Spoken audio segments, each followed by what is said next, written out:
Roswell.com.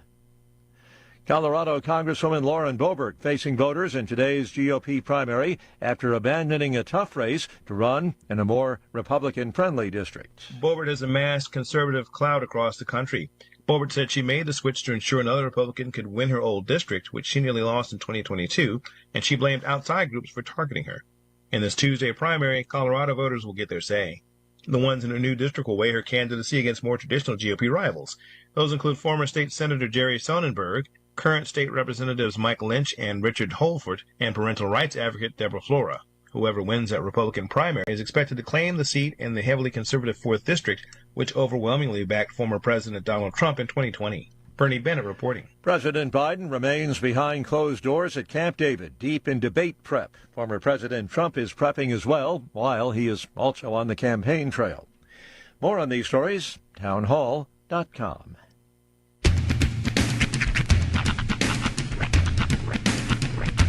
What in the wide, wide world of sports is going on here? I promise you, whatever scum did this, not one man in this force will rest for 1 minute until he's behind bars. Now let's grab a bite to eat. Yeah, come on. I feel the hot wind on my shoulder, and the touch of a world that is older. I hit the switch and check the number. I leave it on and then I slumber.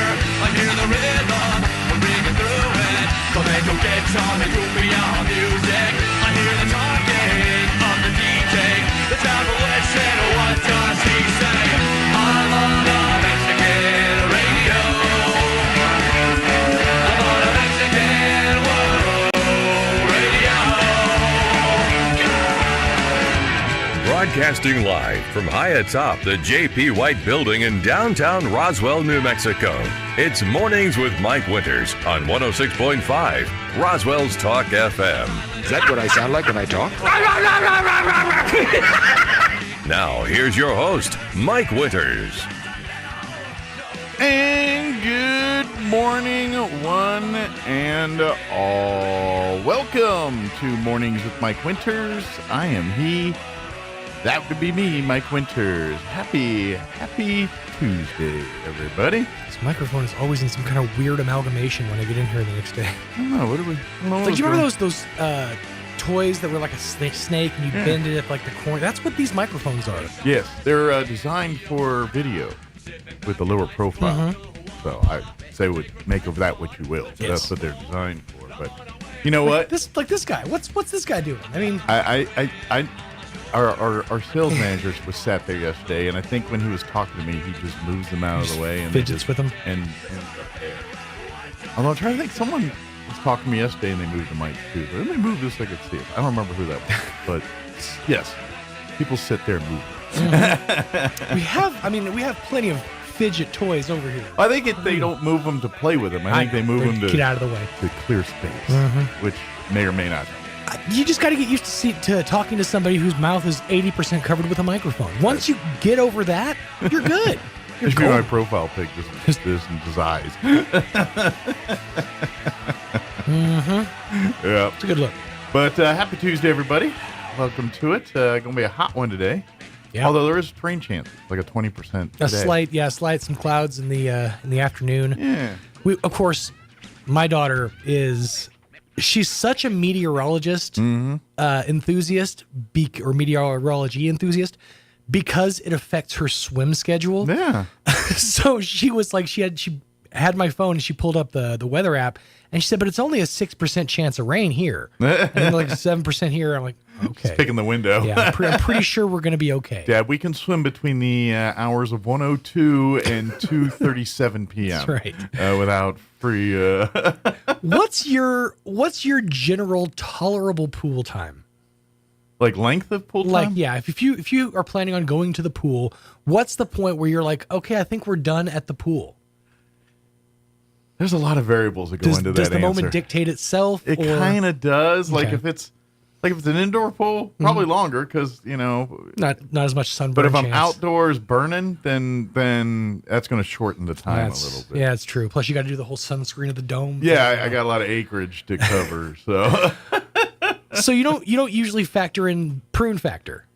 As far as actually in the water, no. But I'm not in the water long enough to warrant. And when I am, I'm just diddy bopping, floating around on the top, and so maybe parts of me get wrinkly. What's really funny, so when I have the kids, it's most of my time is just spent trying to keep my son's head above water, essentially. So, and see, that's it. There's other two. I'm not, dealing with young children and stuff when I'm swimming. It's just me, or it's just adult friends, or kids that are a little bit older that can deem for themselves it's time to get out. So. But what I found was, and this is something that's kind of a new concept, because most of my the last 10 years of my life, I'm going swimming. I'm taking the kids with me. Swimming by yourself when you have kids, you really have no idea what to do with yourself. Like me and my friends, we went to the deep end, which is the 5-foot area, and we were just doing the stuff we used to do in the pool when we were kids, like trying to do handstands, and doing that thing where you hang your feet on the side of the pool and then you hang on the pool, like the pool wall, like a bat, till your ears fill up with water. Little rolls, yeah. We turn into 7-year-olds when we don't have our 7-year-olds. It's really that's what you do when you're in the water, right? You fiddle around and you don't know what to do with your hands. I'm not gonna lie, that's one of my favorite things. Is like if you go stay the night in like a hotel or something. And particularly if they have the indoor pool, and you go at like 7, 8 in the morning before everyone. Oh yeah. And you're like the only dude, and you got like the whole hot tub and the whole pool to yourself. That's a good time. That's pretty awesome. Yeah. That is pretty awesome. Yeah, like one of the places we stayed, I think it was a casino or something. I don't remember. It was years ago, and they had an indoor pool, but they also had like a hot tub attached to it, and there was like a little waterfall thing. Nice. And we went in there, and it was just Kim and I, and it was like 9 in the morning at one time, and it was glorious. It was like our own personal grotto. It was kind of nice. Then you start thinking about what happens in the hot tub, and then you get a little weird. Yeah, some things you just gotta let go. You see how closely the cleaning staff pays attention to the rooms. You can't imagine they're doing much to the hot tubs. I will suspend disbelief. You do kind of have to just be like, don't think about it, don't think about it, don't think about it. You just gotta let some of those. Otherwise, the whole world will come in on you if you start doing that all the time. It's true. That is true. That's. I think that's the problem with some people. Is no matter what they're thinking of when the avalanche is coming. It's like, here, you just won the lottery, $100 billion. Yeah, but I gotta pay tax. And by the time I get done with it, womp womp. I'm only gonna have like $100 million, and like, So, yes. Down the situation. Some of those people, Let me give you the rundown for today's show. We're going to replay an interview this hour. Elliot Rodriguez with Loan Depot joined us yesterday to talk Sage home buying, and we always have that great conversation, so we'll play that for you here in just a few. I wonder if he ever sages homes. Yes. That's the thing. I bet there's some saging going on. Blessings, at least. Oh, yeah. Yeah.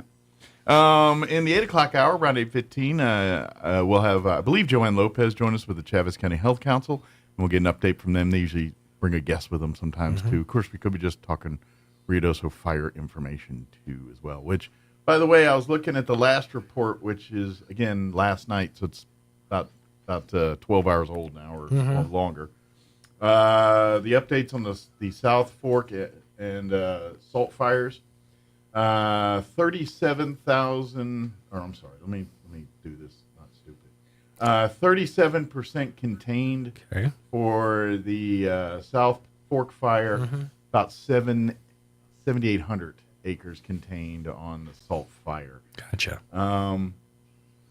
Pretty much, so not a big change there on the updates there. I think they've got about a 7% more containment on the one fire since last update, so all good. It's going in the good direction, but not much. And, of course, you heard a lot of the updates as people start mowing into town here, into Ruidoso. And start seeing some of their videos. And they're telling people prepare for a week of provisions. However, a couple things I saw personally on Facebook. I think the Albertsons in Ruidoso is opening tomorrow, and they had a picture of stock shelves and everything. Like, we're ready to serve you. Come on down. And I think I saw a couple more businesses doing the same thing, but one just of note was Albertsons there, and I'm sure that's a just popular. Remember, those places are going to be picked pretty clean. So. Well, I'm going to say you have people that have not planned, that never left, and so they are going to have to get provisions. Folks that didn't get enough provisions, and it is going to be busy. So first come, first serve. Be be mindful. But if you are heading up there, again, it's only permanent residents, and they're asking you, if you're going to go up there and be up there, be prepared with a week of provisions, because you might not have any kind of utilities, water, right, electric, gas, internet, any of that kind of stuff. Oh my God, no internet? Yes, it is possible. I mean, all those other things just roll off your back, but you're like, oh my God, no internet. You know, I don't How need will to, I angry my birds? Yeah, it's like, I don't need to eat or drink, but if I can't play Words with Friends for an hour or whatever. I just need one quick round of Chuzzle. Yeah. Give Daddy one quick round of Chuzzle. People still playing Candy Crush, or has that moved on now? I think it's definitely still a thing. Yeah. Oh, there's people commit to their games. It's funny. You'll find how like people will. There's one specific game that they've just played for eons, and that's their thing. As long as they keep putting out new updates for it, we're good. Well, about a year ago, I finally started getting Farmville requests. So I forgot about that game. That was actually a meme a while back. It's like, remember back in 2004 when everybody was a farmer for like 3 months? That's right, yeah. We were giving away corn and roses and all kinds of stuff. Hey, I got 37 neighbors, and thanks to them, I gave them all crops, and now my crops are good. Anyway, so Joanne Lopez and the Health Council are going to join us in the 8 o'clock hour. Well, point of that. In the 9 o'clock hour, we're going to replay an interview we had yesterday with the folks from Galacticon. Lane and Matt and Peter joined us and kind of talked gaming and cosplay side of Galacticon, which is happening, by the way, July the 5th through the 7th during the UFO Festival. So, plus, we'll have all of your features of normal newses of the local, national variety, business updates, and whatever else we can come up with for today's show. Yes, sir. But first, let us gander at your weather, something that Rhiannon would be very interested in. I'm meteorologist Steve Hamilton with your Pecos Valley weather. We could get a shower or thunderstorm later on today. We have moist air coming in from the south, and we'll have sunshine most of the day. Our afternoon highs still pretty hot, around 105. For the overnight hours, maybe a shower before midnight, and then partly cloudy, mid-70s, and then a little bit better chance of afternoon showers and thunderstorms on Wednesday, highs in the low 100s. That's your latest forecast. I'm meteorologist Steve Hamilton.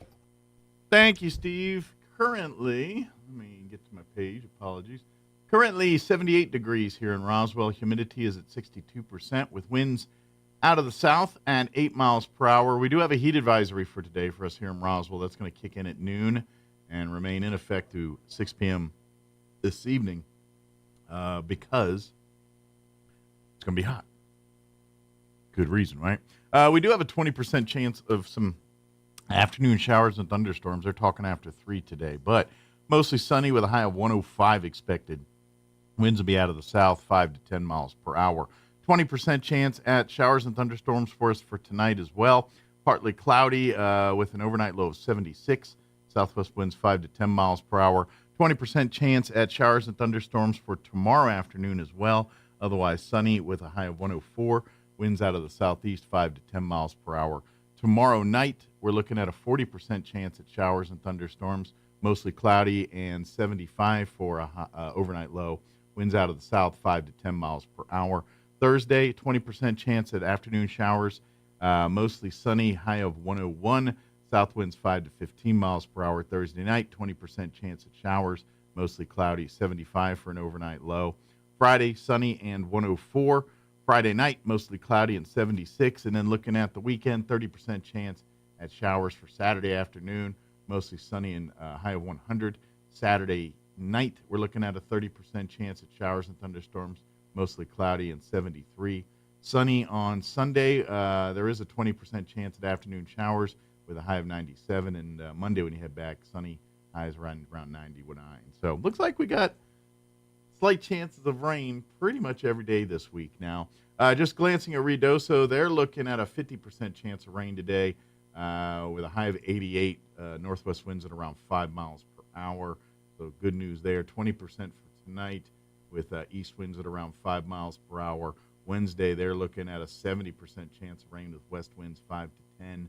60% Wednesday night. 70% on Thursday. So they got good rain chances. It looks like the winds I'm seeing are of the 5 to 10 mile variety, which is a good thing for that.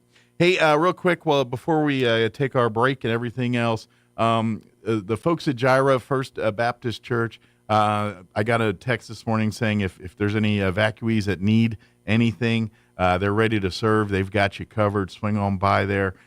Clothing, food, whatever. They're offering assistance wherever they can. So that's the folks at Jireh First Baptist Church here in Roswell. They just sent me a message saying they've got room to serve and many that they can help. So come on by. All right, it is 7:19. We're going to take a quick break, and then we'll play our interview with Elliot Rodriguez from Lone Depot. Don't go away. You're listening to Mornings with Mike Winters. Good morning, this is Smiley Wooten at the Roswell Livestock Auction. 1,009 head of cattle sold on Monday on an uneven market with excellent buyer attendance. Compared to last week, stocker calves sold $10 to $20 lower with quality not as attractive. Feeder cattle steady to $5 higher. Packer cows and bulls steady to $6 higher. 3 to 400 pound steers $338, $385. 3 to 400 pound heifers $317, $345. 4 to 500 pound steers $310, $338. 4 to 500 pound heifers $271, $317. 4 to 500 pound steers $289, $310. 5 to 600 pound heifers $241, $271. 6 to 700 pound steers $255, $289. 6 700 pound heifers $228, $241. 7 to 800 pound steers $239, $50, $255. 7 to 800 pound heifers $206, $50, $228. Packer cows $132 to $145. Canner and cutter cows $120 to $30. Packer bulls $165, $174. Feeder bulls $140, $150. Top half the cow-calf pairs $2,000 to $2,450 per pair. Top half the bred cows $1,700 to $1,900 per head. No sale next Monday, July the 1st, in observance of Independence Day. Be back selling Monday, July the 8th. Keep Ruidosa in your prayers and keep praying for rain. Talk to you in 2 weeks. We appreciate the business. This is Smiley Wooten, Roswell Livestock Auction. Oh! Shooters, mark your calendars for the H.F. Sinclair 3rd Annual Freedom Clay Shoot, July 12th and 13th at the Eddy County Shooting Range, benefiting the Artesia FFA. Main event is Saturday. Registration at 7 a.m. 1 in 4 participants win prizes, gun boards, raffles, and lunch included. There's an option Friday night light shoot with $40 individual rounds. Details and registration info at artesiachamber.com. Deadline is July 1st. The 3rd Annual H.F. Sinclair Freedom Clay Shoot, July 12th and 13th at the Eddy County Shooting Range. A bedroom is a quiet escape where I go for peace and comfort. This is Melanie at Glenn's Furniture. I know how important the most private room in your home is for your life and the lives of your family. That's why we offer a selection of bedroom groups that make living easier and more comfortable. Modern designs, bold curves, and stylish fabrics elevate your bedroom space. You'll find your new set easy to sleep on and even easier to own. Come see us at Glenn's on the corner of Union and Alameda, where delivery is free since 1953. Do you love your car? Yes. Well, Roswell Hyundai wants to help you keep your current car with a lower payment. Introducing Refi with Hyundai. Roswell Hyundai wants to help you refinance your current vehicle with rebates and discounts to lower your payment. If you're ready to upgrade, Roswell Hyundai has a fresh inventory of new and pre-owned vehicles with special financing available regardless of your credit with I-10 accepted. Don't forget, all new Hyundais come with a 5-year bumper-to-bumper warranty and 3 years of free oil changes. So, what makes Roswell Hyundai the #1 used car dealership in southeastern New Mexico? You do. Roswell Hyundai, 1909 West 2nd. With summer here, it's cool to be at the Cow. The Calico Cow Fabric and Gift Shop is your authorized Brothers Sewing Machine dealer for Southeast New Mexico. And they're all on sale right now at the Calico Cow. New fabric styles for summer are here, and holiday and Christmas fabrics are arriving daily. If you're still stitched to your own machine and you just want a tune-up, call for in-house maintenance, 575-639-2586. The Calico Cow Fabric and Gift Shop, 200 East College in Roswell. Want to know how? Come see the cow. A Greek-Canadian man invented the Hawaiian pizza. His name was Tex Colorado, and he's from Detroit. Here's Mike Winters. And good morning. It is 9:32, and joining us in studio this morning from Lone Depot, Elliot Rodriguez back with us. Good morning, Elliot. Good morning, Roswell. How's life in your world this morning? It's beautiful outside. You know, weather's nice. Kind of rushing here for a minute, but besides that, doing good, staying busy. Good deal. We're doing a lot of stuff for the community, so sure. This has been pretty interesting for the past month or so. Well, I know, in the how long you It's been about, 2 years now with Loan Depot? 2.5. 2.5. It's like it was like yesterday, you know? And I know, really, and since you've, in essence, brought Loan Depot to Roswell, kind of that's how, there was no Loan Depot branch in Roswell till you got on board here. You really done a great job of just singing that name and preaching the name of Loan Depot. Of course, Kim and I happen to have a Home Depot loan before you even went over to Loan Depot, so I was kind of familiar with their, and really just explaining to this is a company that now is one of the largest loan companies in the country. Yeah. But it started very grassroots, and it started with a plan of basically money people that were sick of the game and how the game's played, and they said, well, we're going to create our own lending firm and create our own rules for lending, and it's took off like gangbusters, and it's evolved to where the original concept was of years ago. Yeah, it just became bigger and bigger. But the mindset of how they operate and how they work is kind of the best of both worlds now, where yes, you've got Elliot right here, a phone call away, in your, if you need to see him today, we can make that happen, where at the same time, if you need the offerings that the large lenders can offer because of the numbers in which they do business, this is why it's cheaper to buy things at Walmart than it is in a mom and pop store. When you buy in volume, you tend to get discounts. It's no different. That's true in the lending world. The big boys do have perks that the little boys don't get. And with Loan Depot, it's kind of, you get the little boy mindset with the big boy offerings, if that makes sense to people. Correct. And that's what, really the last 2.5 years you've been kind of saying, look, I'm right here. I'm there. I can do all the things that like local service provides. But when you need the strength and abilities of a major national company, that's what's in my back pocket to help you do what you got to do. It's like that. It's like that little thing on the show that says, "We got the time. We got what is it? We got the knowledge. We got the. We have the know-how. We have the know-how. We can do it." Loan Depot is a great company. Yeah. Okay. And I did a little homework before I actually joined them. So, like you said, you've worked for a lender too over the years, and so you all that is your gathering of experience and knowledge base, and you see the good and bad, the ugly of the lending world. You've been a part of it. Both. You've been a part of it. You've seen it from the other side, and so your experiences said of all the stuff that's going on out there. This is a company that truly is invested in the people they're giving money to, not to meet quotas, numbers, and appease the stockholders. I mean, folks, I've been blessed. I've been in great companies, okay, and done really good jobs for people. And, I mean, that's like we talk about it all the time. It's like my root, a customer service, provider, to try to help everybody, okay? Absolutely. And I almost want to use some of like the Obama's quotes. It's like nobody left behind kind of deal. You know what I mean? Cliches, but they work. It's very true. It's very true. Absolutely. We want to help everybody. It's a cliche because that's a belief. You know exactly. what I mean? The stereotype becomes a stereotype because a lot of people did it.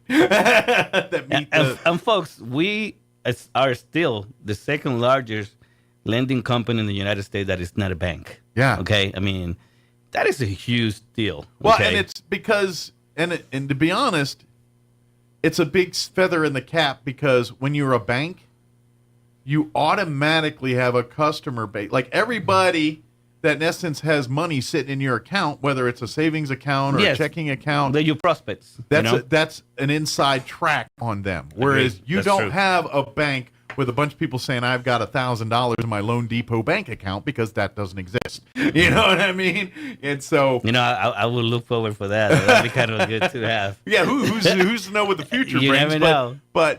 And so by default, every person that comes to Loan Depot for money is someone you had to prospect or they came to you. Exactly. Whether by reputation or whether it was Elliot's reputation or Loan Depot's reputation. Referral, you name it. They're doing business because of reputation, because they treated people well and the people that work for them treat people well and do it. And so they're doing something that other banks may not have to do because they don't need you like they need. Like Loan Depot is going. I mean, and that's just straight truth. Let me tell you something. They have to dangle the carrot a different way. I know, something that is very interesting. Yeah. I mean, since even before I came to Loan Depot, but mainly more when I even came to Loan Depot, I tend to get some of the flow of like, oh, I went there, they didn't take care of me. I went there, this fell apart.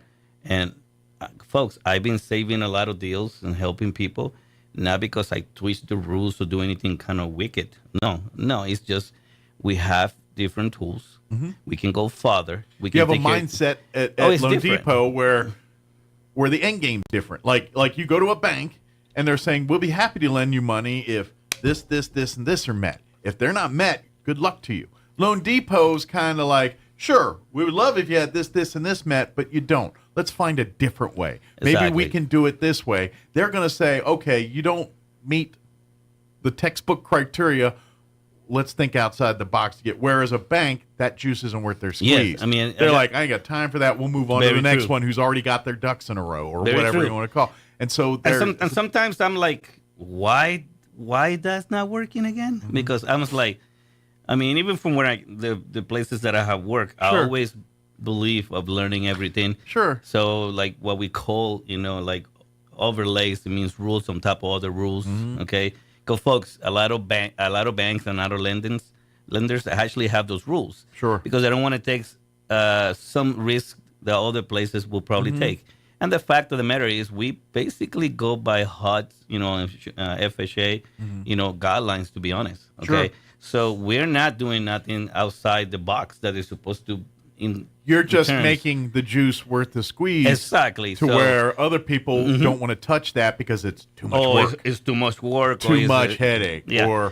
But here's the thing they're not realizing. And this is where this is why I kept telling people, Elliot loves working with first-time buyers and everything, because you're setting a business plan, and this is what Loan Depot does as well, too.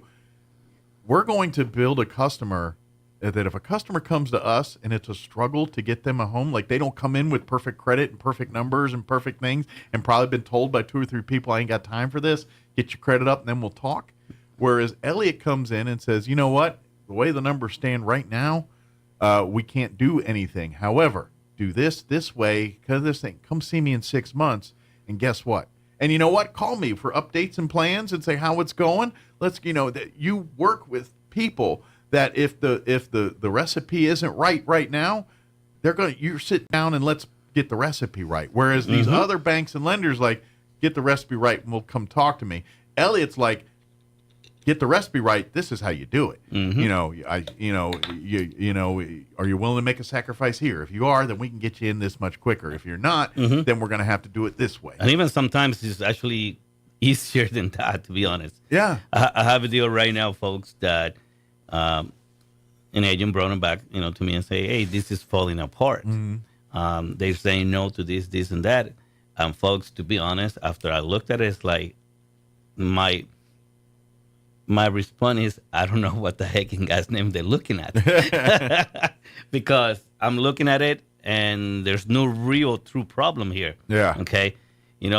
So sometimes it's like you're saying, Sure. that they don't uncover all the stones. Sure. And I come from an island, boys, and guys over there, because I had gone fishing. Sure. And I go fishing for fish and for crabs and everything. You have to uncover the stones to find the stuff. And you've been okay? enough times where you know where the potential pitfalls could be, and vice versa. Like when someone does, I've seen it it's all. like you try to give them a reason. It's like, be honest with me, because at the end of the day, the good and bad, the ugly here, I can fix it all if I know it up front. It's the moments that you said, oops, I forgot I owed $10,000 to so and so or $100 to so and so, and that's what's screwing up the loan and folks, here. I'm like an attorney. I'm gonna find out. Yeah. Okay, so when you come to me, just tell me everything, and trust me, I'm in your side. Well, this is what happens when they look at your credit scores. Yeah. They're taking all your debt, your credit, your ratios to that, and at any time you filled out a credit application or did anything like that online, there is a history and a record of that, and that's all the variables for your credit. Yeah, the rules on how a credit rating is established is probably not different now than it was, say, 20, 30 years ago. There's a lot different variables. So even for quote-unquote seasoned folks, you look at your credit scores, how it was compiled in your prime days may not be the same today as how that's done. And sometimes, just being blunt here, right? Bold right here. Sometimes the people that you may be dealing with don't care much enough. Sure. I'm sorry to say it that way, because sometimes maybe the loan is not very big. Okay, Yeah. so they don't have the time to deal with it, And that's basically and what that's you gotta- and that's sad. Yeah. You know, but in the end of the day, I want to take care of everybody. I don't care if it's $85,000 purchase. Sure. I mean, if you need help, we're here to help you. Well, okay? and that's where you can have the conversation, especially with the first-time buyers, when you say, I hear what you're wanting, but guess what? It's so much easier to get there when you have a house, when you have something that you're investing That's very yourself true. back into. You want to drive the $700 a month car payment? You want to spend $7 for a cup of coffee every day? God bless you. But guess what? Those things hurt you getting your foot in the game in the house. And guess what? You get the house, even if it's not the house of your dreams, but every time you make a mortgage payment, a portion of that's going back to you instead of whoever owned the property to begin with. You're building. Yeah, you're working on you. Exactly. So you're thinking, oh, yeah, I want that lifestyle. Guess what? You know how you get there? By having a solid foundation, making your house payments on time, building that equity, building that credit. And so when the time comes, when now all of a sudden that home that you paid $75,000 for, but you're really wanting the $300,000 house, guess what? You start paying into that 4 or 5 years. Next thing you know, you might have 25, 30, 50 grand in equity there. And sometimes knowledge and experience make a big difference. Absolutely. Because let me tell you, folks, when I have seen deals that other folks out there are telling, no, you can go there. And again, I go with the why? Yeah. Because if you do this and you do that, or if we can prove this, you can. Okay, so it's I think people are being cut short. Okay, and it's sad that it's happening, but it's still happening. Okay, you come to us, we're gonna take care of you. Yep. And my staff, I got 2 new guys. Okay, I got my guy Luis Gonzalez. Okay, and then I got JC. Jonathan, but he goes by JC. Okay, I love that name, and that's my new guy. So we have a team in place here in town locally. Yeah, and we will take care of you. And these are all guys that Elliot's kind of grooming with his knowledge from the bottom up. To be honest. Yeah, and basically showing them the ropes the correct way. And this is where I get what you're coming from, because sometimes when you bring in new people, if they come from other places, it's like golf. A golf pro rather teach someone that's never picked up a golf club before versus someone that's whacked a golf ball around all their life, because they haven't had a lifetime or years of bad habits formed up and things they got to break and build. And it's kind of in this world where you get people kind of fresh out of college or fresh out of whatever preliminary stuff they're doing. You can go in and say, I know what they tell you here, but this is what gets results. This is how, the melding of knowing the X's and O's and the numbers with the melding of knowing humans and how humans think and act. And if you can figure that out, then the number part you can figure out.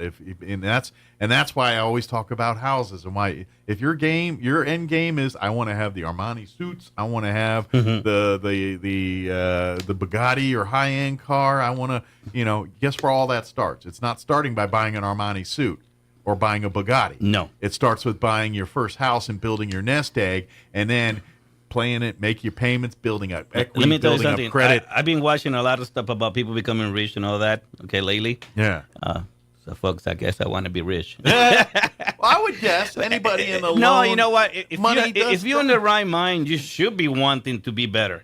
Okay, and I was just watching that movie, Kingdom of Heaven, about becoming. Oh yeah. Like a perfect knight kind of deal. I used to make that jokes like becoming a perfect lender. Folks, it's not an easy thing to do. Okay, if it was, everybody would be one, right? Everybody would. But that's my goal, to be the best of the best, to be the lender of choice. Sure. And one of those things is knowing all the ins and outs of everything, so you can actually truly help everybody. Absolutely. And if you can do that, the sky is the limit. Yeah. Okay. And that's where the advantage of is you're studying, you're constantly and let's face it, there's always, the financial world is like the medical world. The moment there's a standard practice, someone's figured out a new way to slay the dragon. There's a new procedure for doing that. And you're right what you're saying. And those people that wanted to wear all those very expensive stuff, they didn't start it there. Yeah. They sacrificed everything the ones in the that beginning. didn't do it very long. Yeah, and they sacrificed everything in the beginning. You know, they're saying that it's very difficult to make your first $1 million. Yeah. Okay. And folks, it's very difficult. Yeah. Well, but then in the end of the day, when they're saying is after you make your first $1 million, then the second $1 million is what? A lot easier. It comes in. Yeah. It's once your foot's in the door, exactly. It's a whole lot. It's the same thing with houses. Look at like Metallica. There you go. That's a good Metallica is a ginormous name industry. They've got their own trucking company. Those guys don't need money for anything. But when Metallica started, those guys literally were eating bologna sandwiches, staying in a garage in the alley, having not 2 nickels to rub together. If you want to be the Bugatti people, you have to eat the bologna sandwiches you have to and do the thing sacrifices. while you get the thing there. And that's just how life works in this country. And this is what the beauty of capitalism in our country is. If you are willing to bust your hump, you will succeed. That is if very you do true. it, you will. I guarantee it. And folks, buying a house is very similar. If you follow my lead, you do what I ask you to do. I'm not going to tell you to break the law and cut some corners. We don't do that. Yeah. Okay? But if you follow my lead, you'll be part of the list of all the people that I have been able to help in the past. Absolutely. And we'll do that for you. One thing that I give you, my word is my bond, okay? Obviously, I cannot never guarantee no loans because there's so many different factors that I do not control. And at the end of the day, yeah, people above your pay grade make the ultimate decision well, on what's signed off on a loan. It's not only that. One thing that I have learned throughout the years, if I tell you could do a loan, guess what? You could do a loan. Sure. All right? Because you know the rules. I know the rules. You know what they will accept and what they won't accept. I go 12 rounds with any underwriter, especially when I'm talking about income. Oh, my God. You have no idea. A lot of people getting paid so much different now than they used to. This is not the 40 hours things anymore. It's a lot more contract work. It's a lot of different stuff. I mean, shift, work, all kinds of different stuff. Sure. And the fact of the matter is, out there's a lot of lenders that don't know how to deal with that. Okay? One of the things that I've been blessed is I'm a number guy, and I pay attention, and I won't cover the stuff. I'm not saying I will never make a mistake, but in general, in my book, in my office, if there's a mistake, that mistake gets fixed right away. I would imagine, and this is where I'm going to use my sports brain a little bit here, and I would guess this is maybe a comparison of what you're talking about. If not, please tell me. Sure. But it's kind of like old head base or sports fans or old versus more newer stuff. And what I mean by that is look at the movie Moneyball, where you got a lot of people in this mindset of, well, it's more than numbers that find a player. It's their and the Moneyball is like, no, pound for pound, you do the math here and everything else, and you saw the results there, and so it's kind of loosely in that world where I imagine you've got old school lenders like, no, the tried and true way is this and this. And that's very true. And then you're coming and saying, no, the numbers are different now. There's many ways to analyze and use numbers,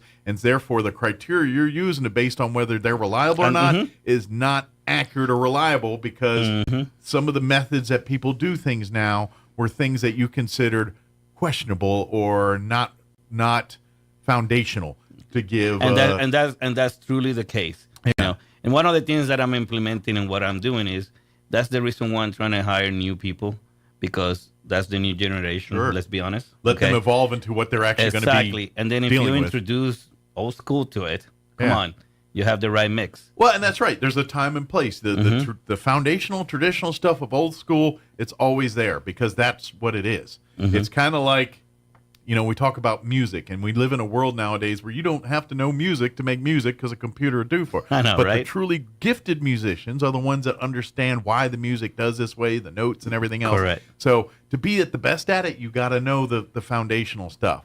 But you can get your foot in the door and learn that along the way now, and that wasn't the case back then.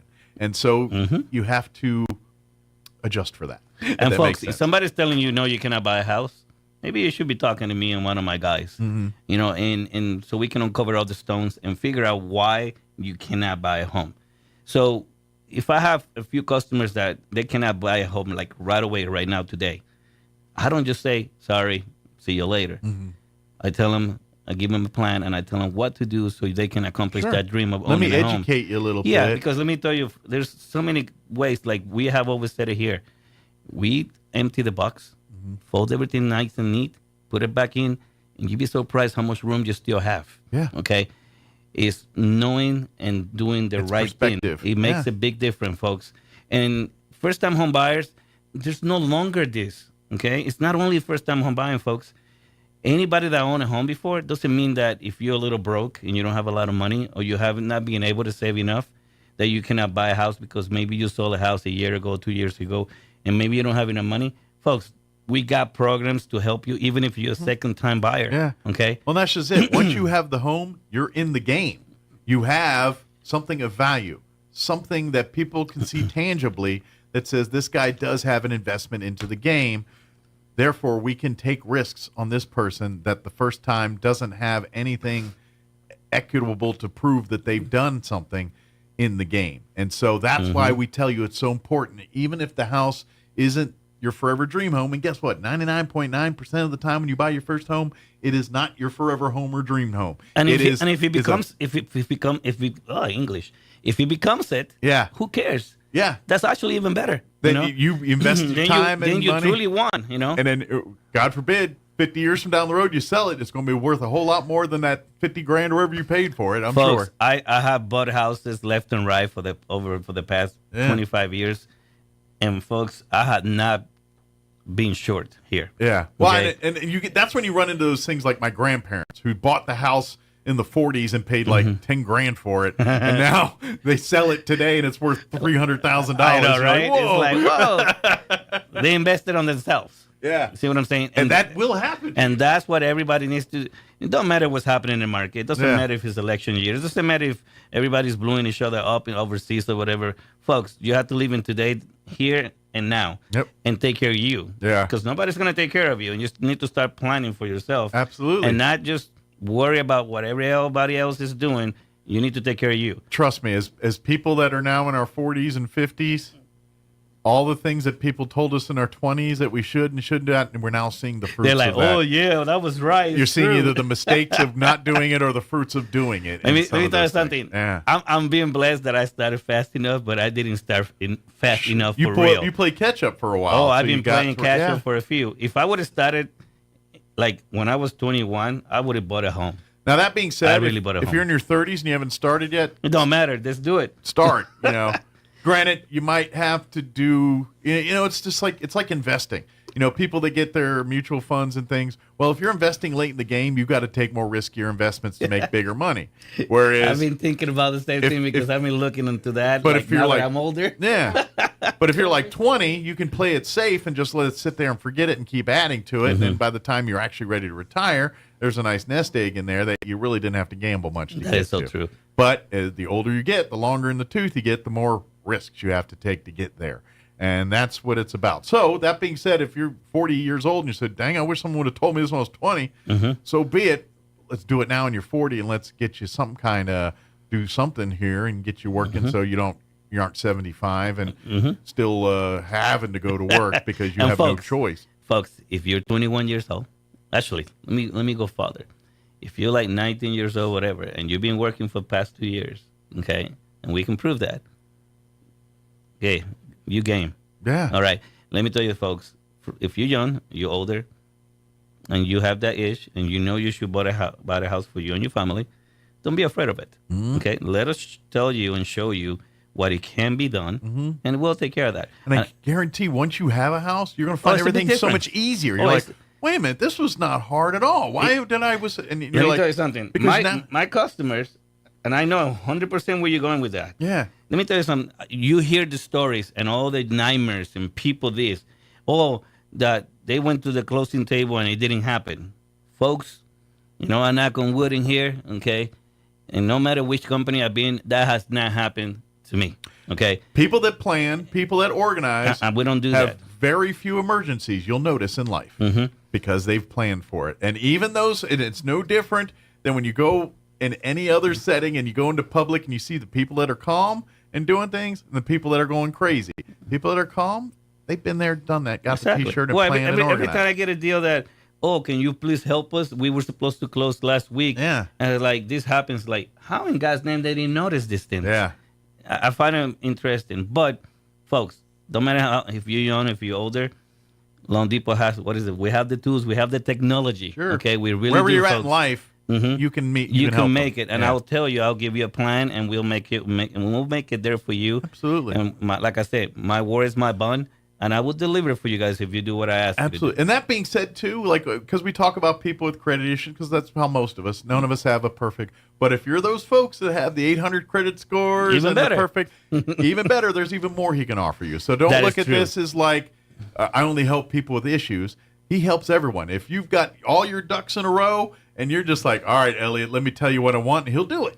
But if it's like, I got this, I want to get, I don't know what to do, then you can help. But either way, so if you've been playing the game for 100 years or this is your first rodeo, let Elliot. Folks, check me out on Facebook. Let me tell you something. We do first-time home buying programs, and we do repeating, buyers. Okay, and I post all that stuff online. Okay. Ask me about Access Zero. Ask me of New Mexico Authority, which is MFA, which is first-time home buying programs. Folks, not because you have a lot of money in the bank doesn't mean you cannot buy a house. Yeah. You're paying rent, might as well get you a house. Okay.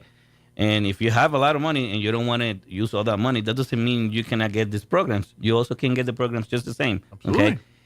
The government has to make it that is fair and equal for everybody to be able to purchase a home. You just have to meet the qualifications for it. Americans that own a home and are paying their mortgages and everything, they make the economy better. That's the whole point, And the and your government and everyone else wants you to buy these homes so the economy's good. So when you do vote, you can tell everybody how great they treated the economy. But at the end of the day, it's you doing your thing and utilizing the resources at hand, and that's what makes the economy. And folks, there's money there to help you. So use it. Absolutely. Why not? Absolutely. So do you want to be like somebody like, oh, my neighbor next door just moved in, and he bought it and he didn't have no money?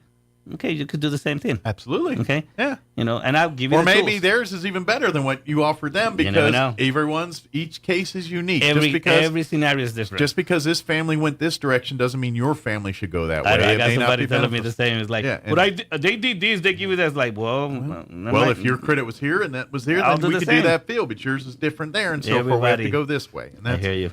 But I just saw the time, and so reach out to Elliot, give him a call or check out his website. And let's get you situated here. You can call him direct on his cell at area code 719-237-4680. Again, that's 719-237-4680. You can call his office here, 505-445-2070. Again, 505-445-2070. His office is here in town, even though the 505 in the case it reels. Because he's not always in the office, so sometimes it goes I'm all over it. And I'll get the messages. Yeah, and so he'll get to. You can also, he's got his own webpage that you can check out, Elliot Rodriguez at loandepot.com. He spells Elliot with one L, spells Rodriguez with a Z. So Elliot, E-L-I-O-T, Rodriguez, R-E-D-R-I-G-U-E-Z at loandepot.com, all one word. Or you can shoot him an email. Or I'm sorry, that's the email. The website is www.loandepot.com/Elliot Rodriguez, all one word. Elliot Rodriguez at loandepot.com is his website or his Facebook email address. I'll get all these things out eventually that you could shoot him an email. It's almost the same. That's why. Twitter handle or his, No, but look me up on Facebook and you'll see what I'm talking about. Absolutely. Okay. And he's got, you can just type in Elliot Rodriguez. He's got his own personal Facebook that he's helping. You can shoot a message to there and he'll be happy to set up a time or sit down or take care of whatever you need to do there. And, of course, you can always come by his office, 204 West 2nd. And come meet some of his new staff and let them see what they can do to help you get to your next. Help me put them to work even more. That's right.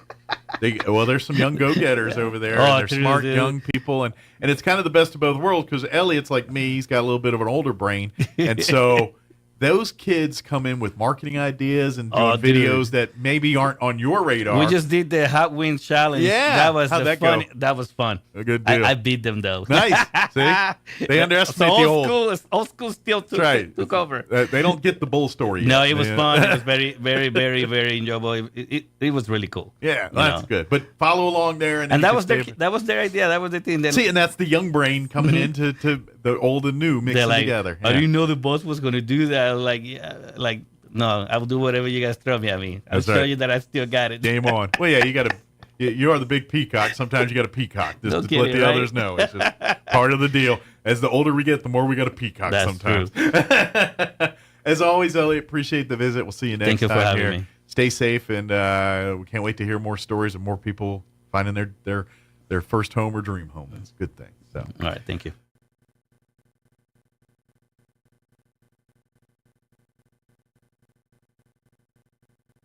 To house those displaced by the South Fork and Salt fires. The state has also established a resource box distribution center that's designed to help provide food, supplies, showers, and more to those in need. The shelter is located at the White Mountain Recreation Center, which is at 687 Hall Road, number 659 in Ruidoso. The shelter will provide meals, showers, laundry services, and private housing rooms. The shelter is ready to begin intake for those who cannot stay in their homes due to the fire or flooding.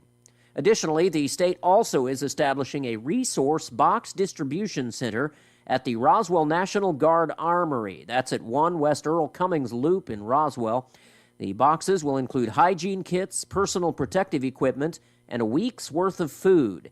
Impacted residents can also get clothing from the distribution center. The distribution center will operate each day, 8 a.m. to 6 p.m. You're up to date. I'm Jared Cirillo. Your phone holds all your precious info, photos, files, apps, everything. It should stay private unless you say otherwise. I'm Kim Commando for Blinds.com. Right now, save up to 45% for a limited time at Blinds.com. Rules and restrictions may apply. The problem is most phones don't hide your most private stuff by default. If someone gets into your phone, they can see almost everything. Not great. That's why if you have an Android, you need to set up this new feature called Safe Folder. It lets you store files securely in a folder that can only be opened with a 4-digit PIN. To set it up, download the Files by Google app. Open it, go to Browse, and scroll to Safe Folder. Set up a 4-digit PIN. Move all the files, docs, pics, whatever you want, into it so no one can see it. There's no equivalent for the iPhone yet, but you can still password protect your notes. Open the Notes app, select the note, tap on the share icon, and then choose Lock Note. Follow the prompts to set a password. Get my free tech newsletter right now at getkim.com. It's time to get your house summer ready. Cool down and freshen up with new premium window treatments from Blinds.com. Blinds.com invented a better way to shop for stylish blinds, shades, shutters, and even motorized options for your patio. Everything is 100% online, so you don't have to deal with overpriced showrooms or pushy salespeople inside your home. You can do the measurements and install yourself, or let Blinds.com pros handle it all for you. You can have multiple window coverings installed for just one low cost. Not sure what's the best for an odd-shaped window or to block the sun on your patio? Blinds.com design experts can help for free. They'll even send free samples directly to you. Plus, you always get transparent pricing on their website with no hidden fees, no hassle, and no multiple trips to a store. Shop Blinds.com right now and save up to 45% for a limited time. Rules and restrictions may apply. Shop Blinds.com right now and save up to 45%. I'm meteorologist Steve Hamilton with your Pecos Valley weather. We could get a shower or thunderstorm later on today. We have moist air coming in from the south, and we'll have sunshine most of the day. Our afternoon highs still pretty hot, around 105. For the overnight hours, maybe a shower before midnight and then partly cloudy, mid-70s, and then a little bit better chance of afternoon showers and thunderstorms on Wednesday, highs in the low 100s. That's your latest forecast. I'm meteorologist Steve Hamilton.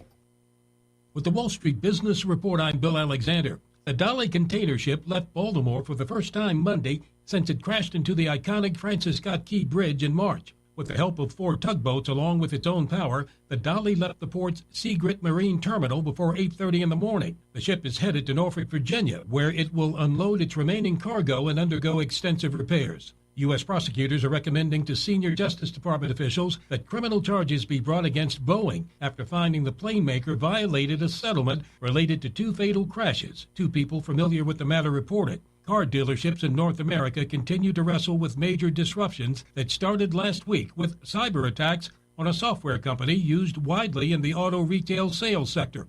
Women in the United States have saved just a third of the amount that men have set aside for retirement. That's according to a Prudential financial survey released on Monday. For the Wall Street Business Report, I'm Bill Alexander in Washington.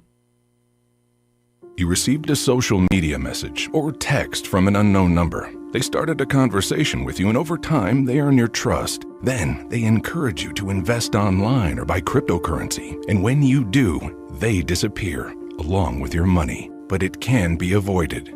The Securities Division of New Mexico's Regulation and Licensing Department can help. Learn to spot the red flags of investment scams at rld.nm.gov/red flags or call 505-476-4580.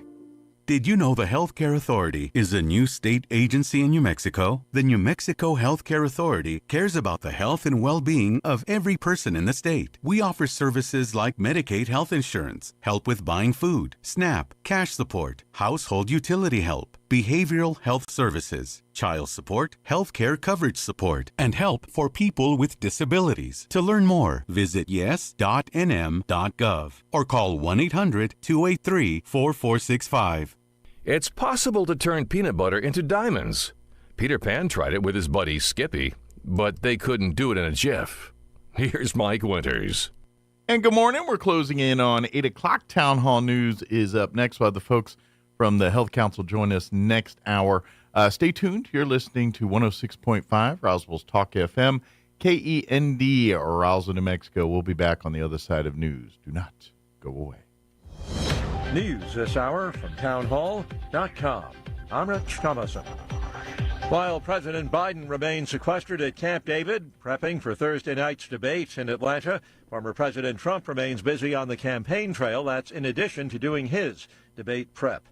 A huge win for the Constitution. That's how Missouri's Attorney General describes a court ruling blocking President Biden's student loan debt redistribution scheme. Judges in Kansas and Missouri ruled Monday, saying the Department of Education cannot help borrowers ease their loan repayment burdens going forward under a rule set to go into effect July 1st. The decisions do not cancel assistance already provided to the borrowers. Jason Walker reporting. A breakthrough in the case of WikiLeaks founder Julian Assange. He has been released from an English prison, has reached a plea deal with the U.S. government over his publication online of classified documents. According to the WikiLeaks website, has already left prison in the UK, and he is expected to appear at a U.S. District Court in the Northern Mariana Islands. It is a U.S. territory in the South Pacific, but just looking at the Department of Justice's letter, the implication is that he is unwilling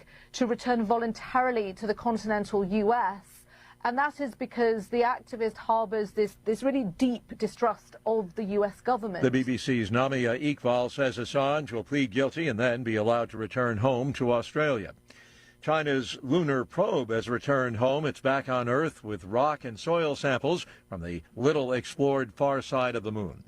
The Florida Panthers, Stanley Cup champs for the first time in the franchise history, defeating the Edmonton Oilers 2-1 last night. On Wall Street this morning, the Dow is trading 154 points lower. More on these stories at townhall.com. Here's an important message from the Diabetes Solution Center. Do you like pricking your fingers to test your blood sugar levels? No one does, but it's important to maintain your health. And now, by wearing a small remote device called a continuous glucose monitor, or CGM, you don't need to prick your fingers anymore. It's easy to use and helps you make more accurate diabetes treatment decisions. If you are testing your blood sugar 3 or more times daily, injecting insulin, or using an insulin pump, call the Diabetes Solution Center right now. And if you have Medicare or most major insurance coverage, you may be able to get a new CGM at little to no out-of-pocket cost. Shipping is free, and we'll even bill your insurance company for you. If you are testing your blood sugar 3 or more times daily, injecting insulin, or using an insulin pump, call the Diabetes Solution Center right now to learn how to end the painful finger sticks and get your own continuous glucose monitor, or CGM, at little to no out-of-pocket cost. Turmoil in Kenya, the African country being rocked by nationwide strikes. This is being billed as a total shutdown, a national strike called by a grassroots movement of mostly young people on social media. But it could potentially spread into something causing wider disruption in Kenya. Protesters are being encouraged to gather in towns across the country and in Nairobi outside Parliament, where MPs will debate the government's finance bill. The legislation proposes a string of taxes that President William Ruto says will strengthen the country's finances. But many Kenyans who struggle to make ends meet are convinced the measures will only raise the cost of living. That's BBC's Barbara Platt-Usher. Poland's army launching a program called Holidays with the Army to train young volunteers in combat.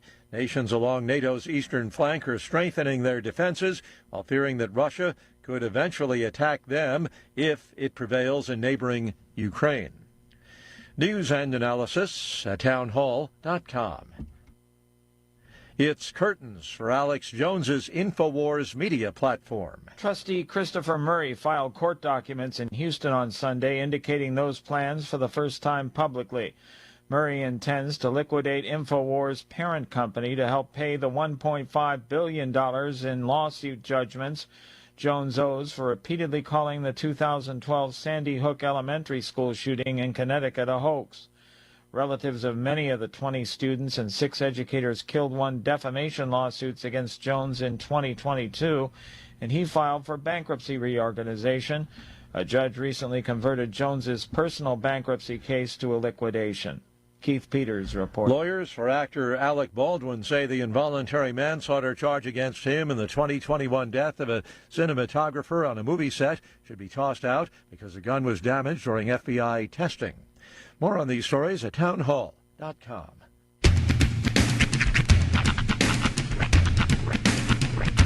What in the wide world of sports is going on here? I promise you, whatever scum did this, not one man on this force will rest for 1 minute until he's behind bars. Now let's grab a bite to eat. Yeah, come on. I feel the hot wind on my shoulder and the touch of a world that is older. I hit the switch and check the number. I leave it on and then I slumber. I hear the rhythm ringing through it. Flamenco guitar and cumbia music. I hear the talking of the DJ. The devil listen, what does he say? I'm on a Mexican radio. I'm on a Mexican radio. Broadcasting live from high atop the J.P. White Building in downtown Roswell, New Mexico. It's Mornings with Mike Winters on 106.5 Roswell's Talk FM. Is that what I sound like when I talk? Now, here's your host, Mike Winters. And good morning. It is 6 minutes after 8 o'clock. Welcome to hour number 2. The dose of Mornings with Mike Winters, right here on 106.5 Roswell's Talk FM. Happy Tuesday, everybody. Yes. Your Tuesday's going amazingly well. Already my week is off. Is it? Like I spent the back half of yesterday feeling like it was Tuesday, so I've been feeling like today's Wednesday. I've had a few this is Wednesday moments already today, too. Yeah. Because there was things that happened on Wednesday that I was thinking, oh, yeah, I got to do. Oh, that's tomorrow. Yeah, and so, yeah, it doesn't, it feels later in the week than Tuesday to me, too. I get what you're saying. But, of course, we're busy, right around the corner. Of course, Church on the Move is doing their big Independence celebration this Saturday, along with their Veterans Dinner. Next week is 4th of July and UFO Festival, and it's just kind of a busy time. Season. Yeah. I gotta go. Oh, so I hear my phone blowing up. I gotta do work stuff. Observe and report. Yeah, what we're little inside baseball there. We rely heavily on internet and lots of software and things to get audio to and fro in our various 4 stations that we have as part of our family here. And, sometimes things don't work as advertised, or sometimes things, get squirrely, especially with internet and things and around these parts. So, we've been having some issues with some of it, and we're trying to pinpoint whether it's an internet thing or some of the hardware is having some issues or whatnot. So they're doing a little observing and reporting over there on that for our country station. So, and we apologize. That's kind of, I don't know if you've been listening. We kept having some stuff drop out on us yesterday a few times. And so we had a few times where it knocked us off the air. it's all internet stuff. We're aware of it. We're trying to pinpoint, fix, and get that remedied. So that's what we're at on that one. So we apologize, but that's kind of what's going on there. So not so bad during my show because it's not satellite driven, but the others, other shows aren't that case. So just a heads up there. Hey, a couple of things I want to put on your radar while we're chit-chatting here. The Historical Society for Southeast New Mexico, they're doing another Dine to Donate night with Texas Roadhouse. So if on Tuesday, July 9th, if that's our next Dine to Donate day at Texas Roadhouse, if you dine in, carry out, if you get food from Texas Roadhouse on July 9th between the hours of 3 and 10 p.m., you present this flyer, which I have in my hand, which you can easily get on social media. You can get it on the Historical Society for Southeast New Mexico's Facebook page or the Historical Society's website, or if you call Amy, she will get you a copy of this flyer. Present it at Texas Roadhouse between those hours of 3 and 10 on July the 9th. And 10% of your meal cost. Tuesday, July 8th, it says? 9th. Oh, okay. July 9th. But it is Tuesday, yes. But if you go on that date and you present the flyer, 10% of the cost of your meal that night will be donated to the Historical Society for Southeast New Mexico. So great way to help out there. By the way, during the Independence Day celebration, and they're going to have special hours at the Historical Society July 5th through July 7th. UFO Festival hours. They're going to be having open from 1 to 4 p.m. So you can come and go as you'd like during those hours. If you want something outside of those hours, just call the Historical Society, 575-622-8333. Again, 575-622-8333. And you can set up an appointment or make a scheduled visit where they'll come and give you a personalized tour and all that good stuff. It's kind of how we do things over at the Historical Society pretty much since COVID, with the way the world had changed and a lot of our volunteer pool kind of disappeared after that. So we're kind of working skeletal crew still, even with some of our volunteers there. So they do it by appointment, but they will have the Historical Society and the J.P. White home open. Come and go as you please between 1 and 4 p.m. They'll be doing tours and things, but you don't have to set up an appointment per se. You just come on down between 1 and 4 every day during the UFO Festival, July 5th through July 7th for the Independence Day weekend, so to speak here. Also, another reminder for the Historical Society while we're talking. Coming up here in August 13th, is their 42nd annual Heritage Dinner. This is something that the Historical Society does to honor a person or a family or an organization that has made a big impact in Southeast New Mexico. Past recipients of the Historical Society's Heritage Dinner Award include the Little League World Series baseball team, the Roswell Lions Hondo Little League baseball team. Let me think. The Gonzalez family was one in years past.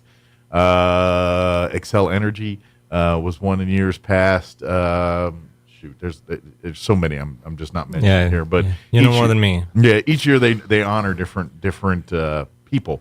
Well, this year the honoree is Troy Hayes. You may be familiar with Troy Hayes, his family.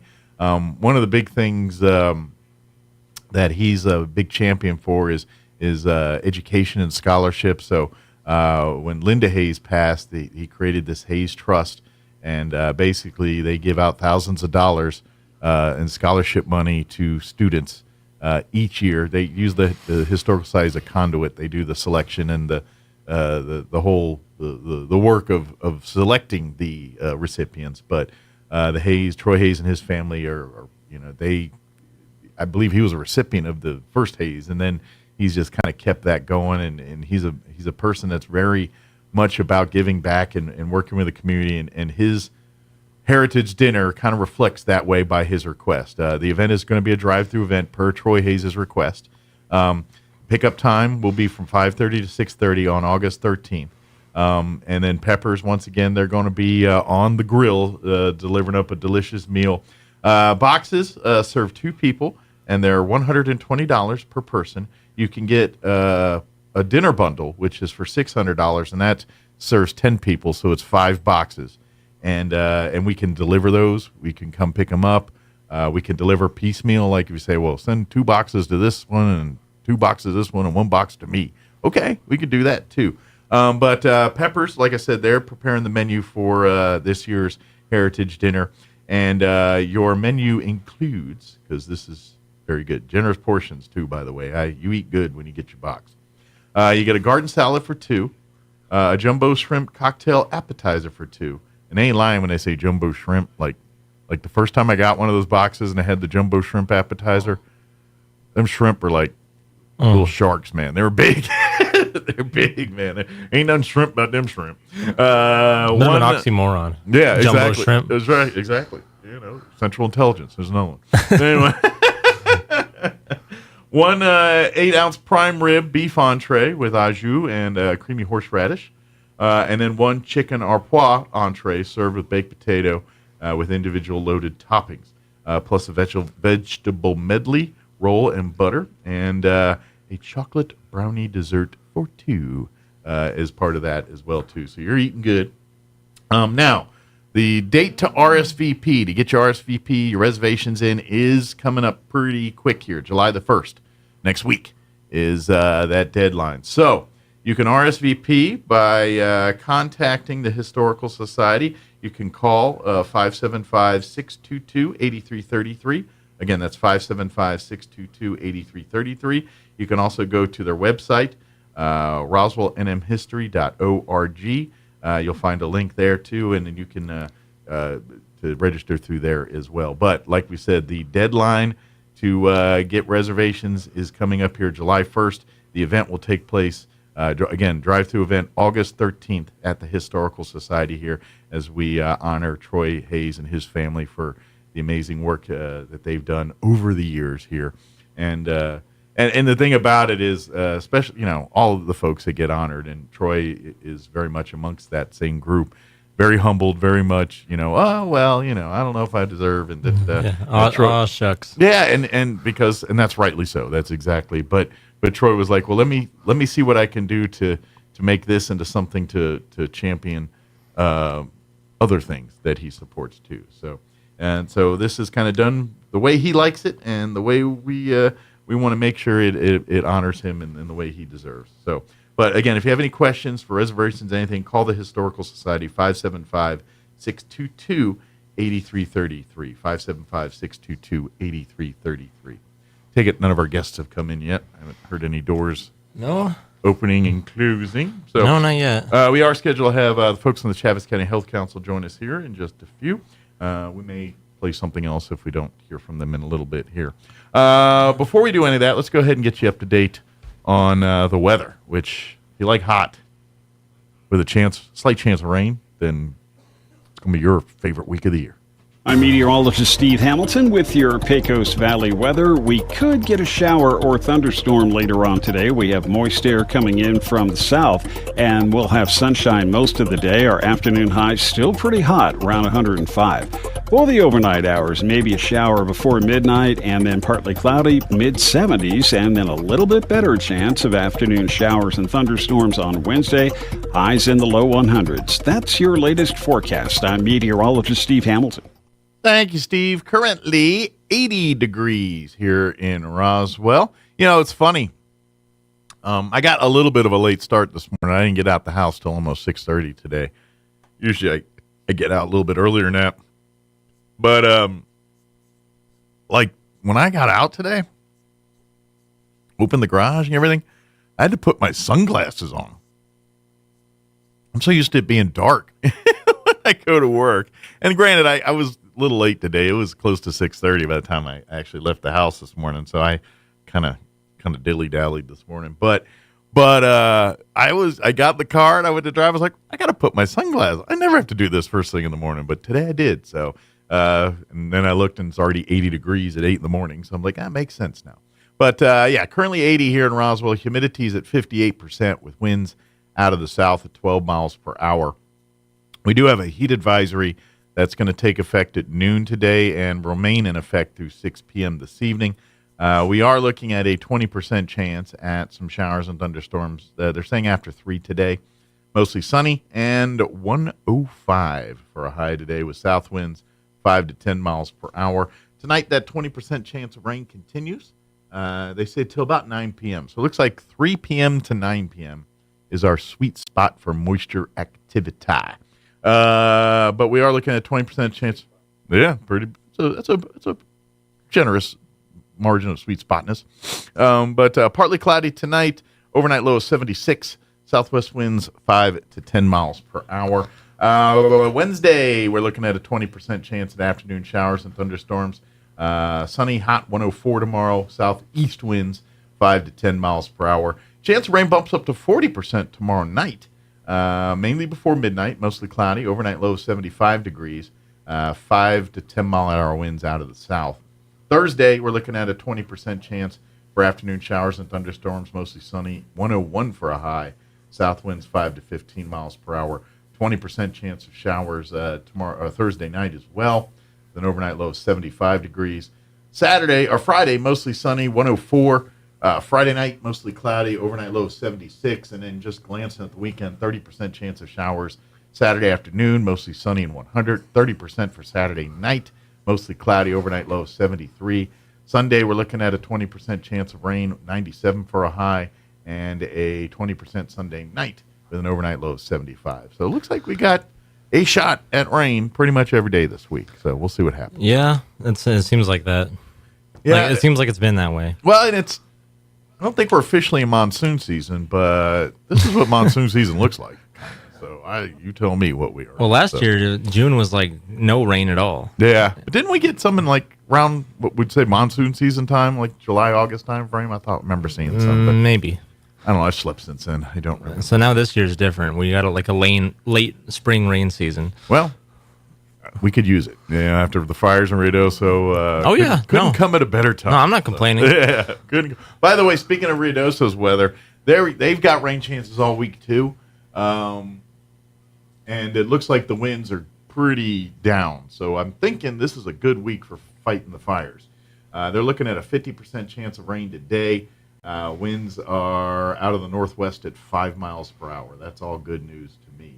20% chance of rain for tonight. East winds at around 5 miles per hour. Again, good news there. 70% chance at rain tomorrow. West winds 5 to 10. They're saying a tenth to a quarter of an inch, so there might be some flooding issues Wednesday. Hopefully not, but don't be surprised if you start seeing the watches and warnings coming up there. 60% chance for Wednesday night for Ruidoso. Winds out of the southeast 5 to 10, and then 70% Thursday night. 70% on Thursday. Friday they're looking at a 40%, 60% on Saturday. All talking winds around 5-10 miles an hour. So looks like good news for Ruidoso area for rains and firefighting efforts there. So knock on wood. It's so weird that you talk about wearing the sunglasses bright and early in the morning. Yeah. Because when in our household now when we're watching primetime television, we're so used to it being nighttime around like 7 o'clock. Right, and it's like 8:30 before it starts getting dark. Yeah. Yeah, and so it makes it feel like by the time it's 10, it feels like it's 8 o'clock, and it's like it's not even bedtime, and it messes with my sleep schedule so much. It does me too because I'm kind of I don't want to go to bed yet. I'm usually in bed between 9 and 10 p.m. just depending on how tired I am that night, and so I kind of go to bed early compared to other people, and so. But it doesn't feel early. But it does mess up with me, like especially when the sun's going down later. It's like 9 o'clock, and I'm like, I'm not really tired yet. But it's still some daylight out a little bit. Yeah. The worst was for me personally experiencing. I know you go to other parts of the world, daylight's longer and stuff. But one place I didn't expect that was Germany. And this was in 99, whatever it was. I got sent to Italy for 5 months, and then they sent me to Germany for a month. When we were bombing Milosevic and Kosovo and all that stuff. And so, but when I got into Germany, so I was in Italy for 5 months, and we got there in like February. and we were there till May or June or whatever it was, and then they sent us to Germany for a month.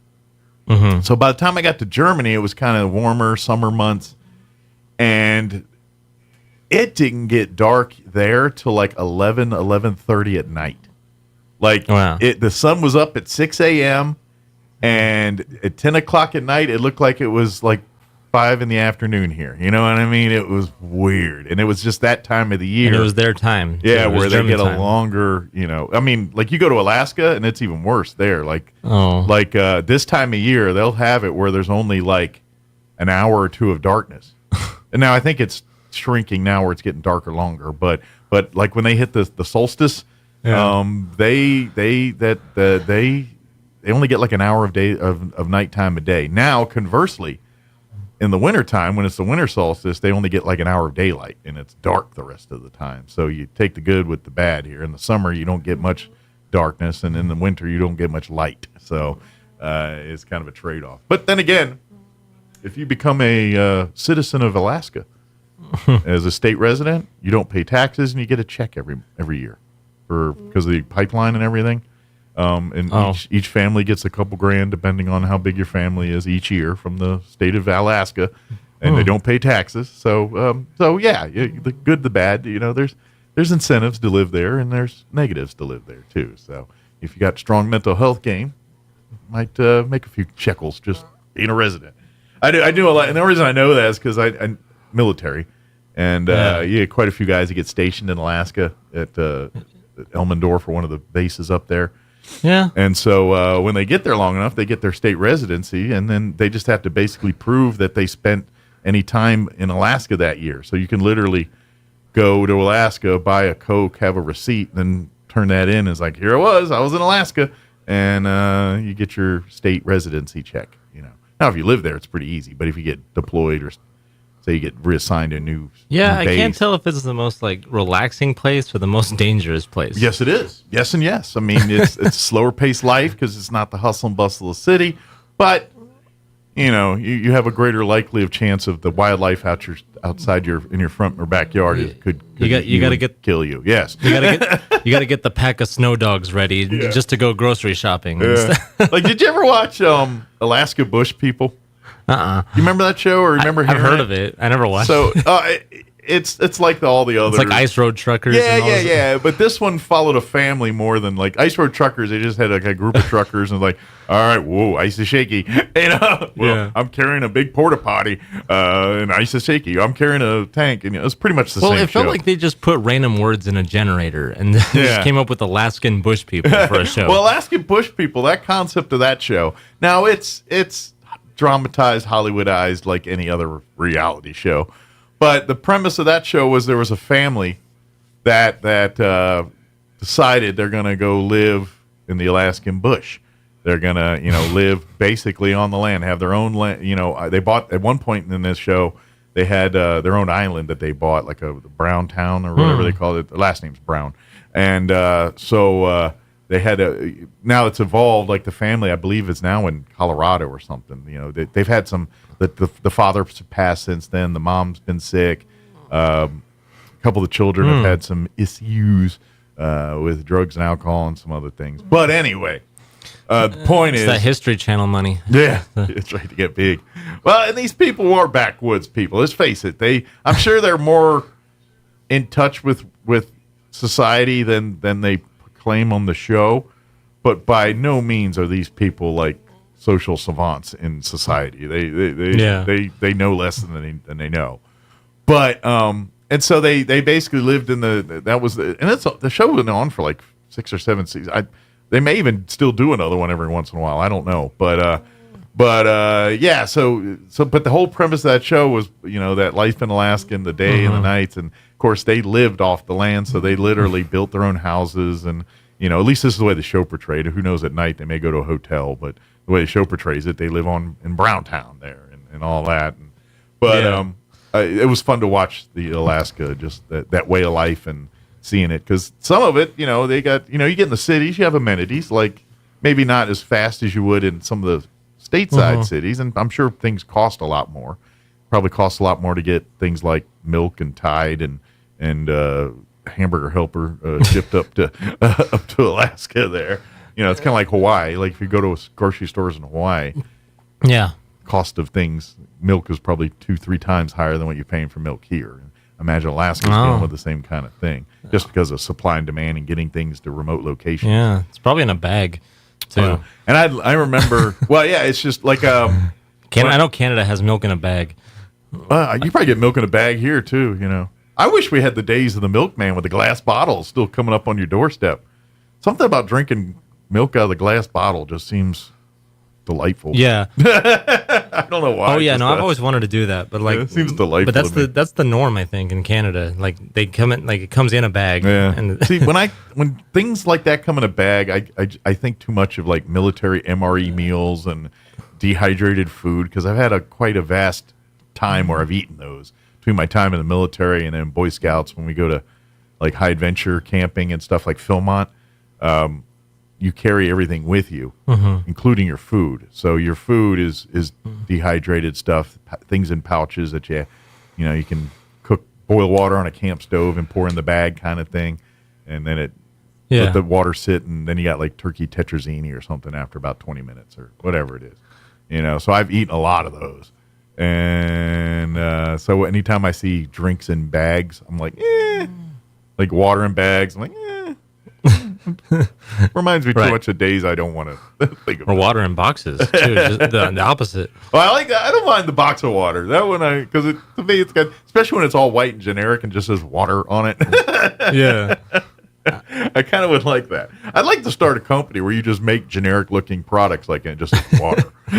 You might be some legalese in there, but like it's called the generic company, and you sell various things. Peanut butter, and it's just a white box with peanut butter on it. That sounds pretty good. A box that says water. Cheese. Not government cheese, but just cheese.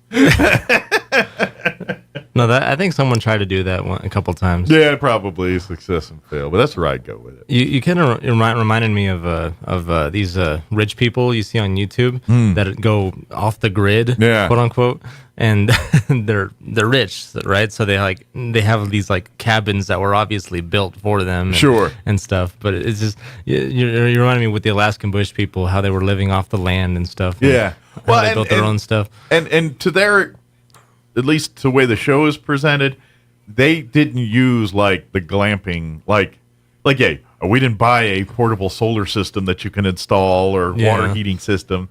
They literally are building this crap with trees and leaves and buckets and whatever's on hand, and making showers and making hot tubs their cabins and everything else. There's this whole culture of YouTube videos where they have built-in showers and stained glass windows and like gardens that can grow tons of fruit and vegetables. And there's like a whole genre. If you ever venture into the home and garden channels, your HGTVs and I don't even know what they are. That one and that one.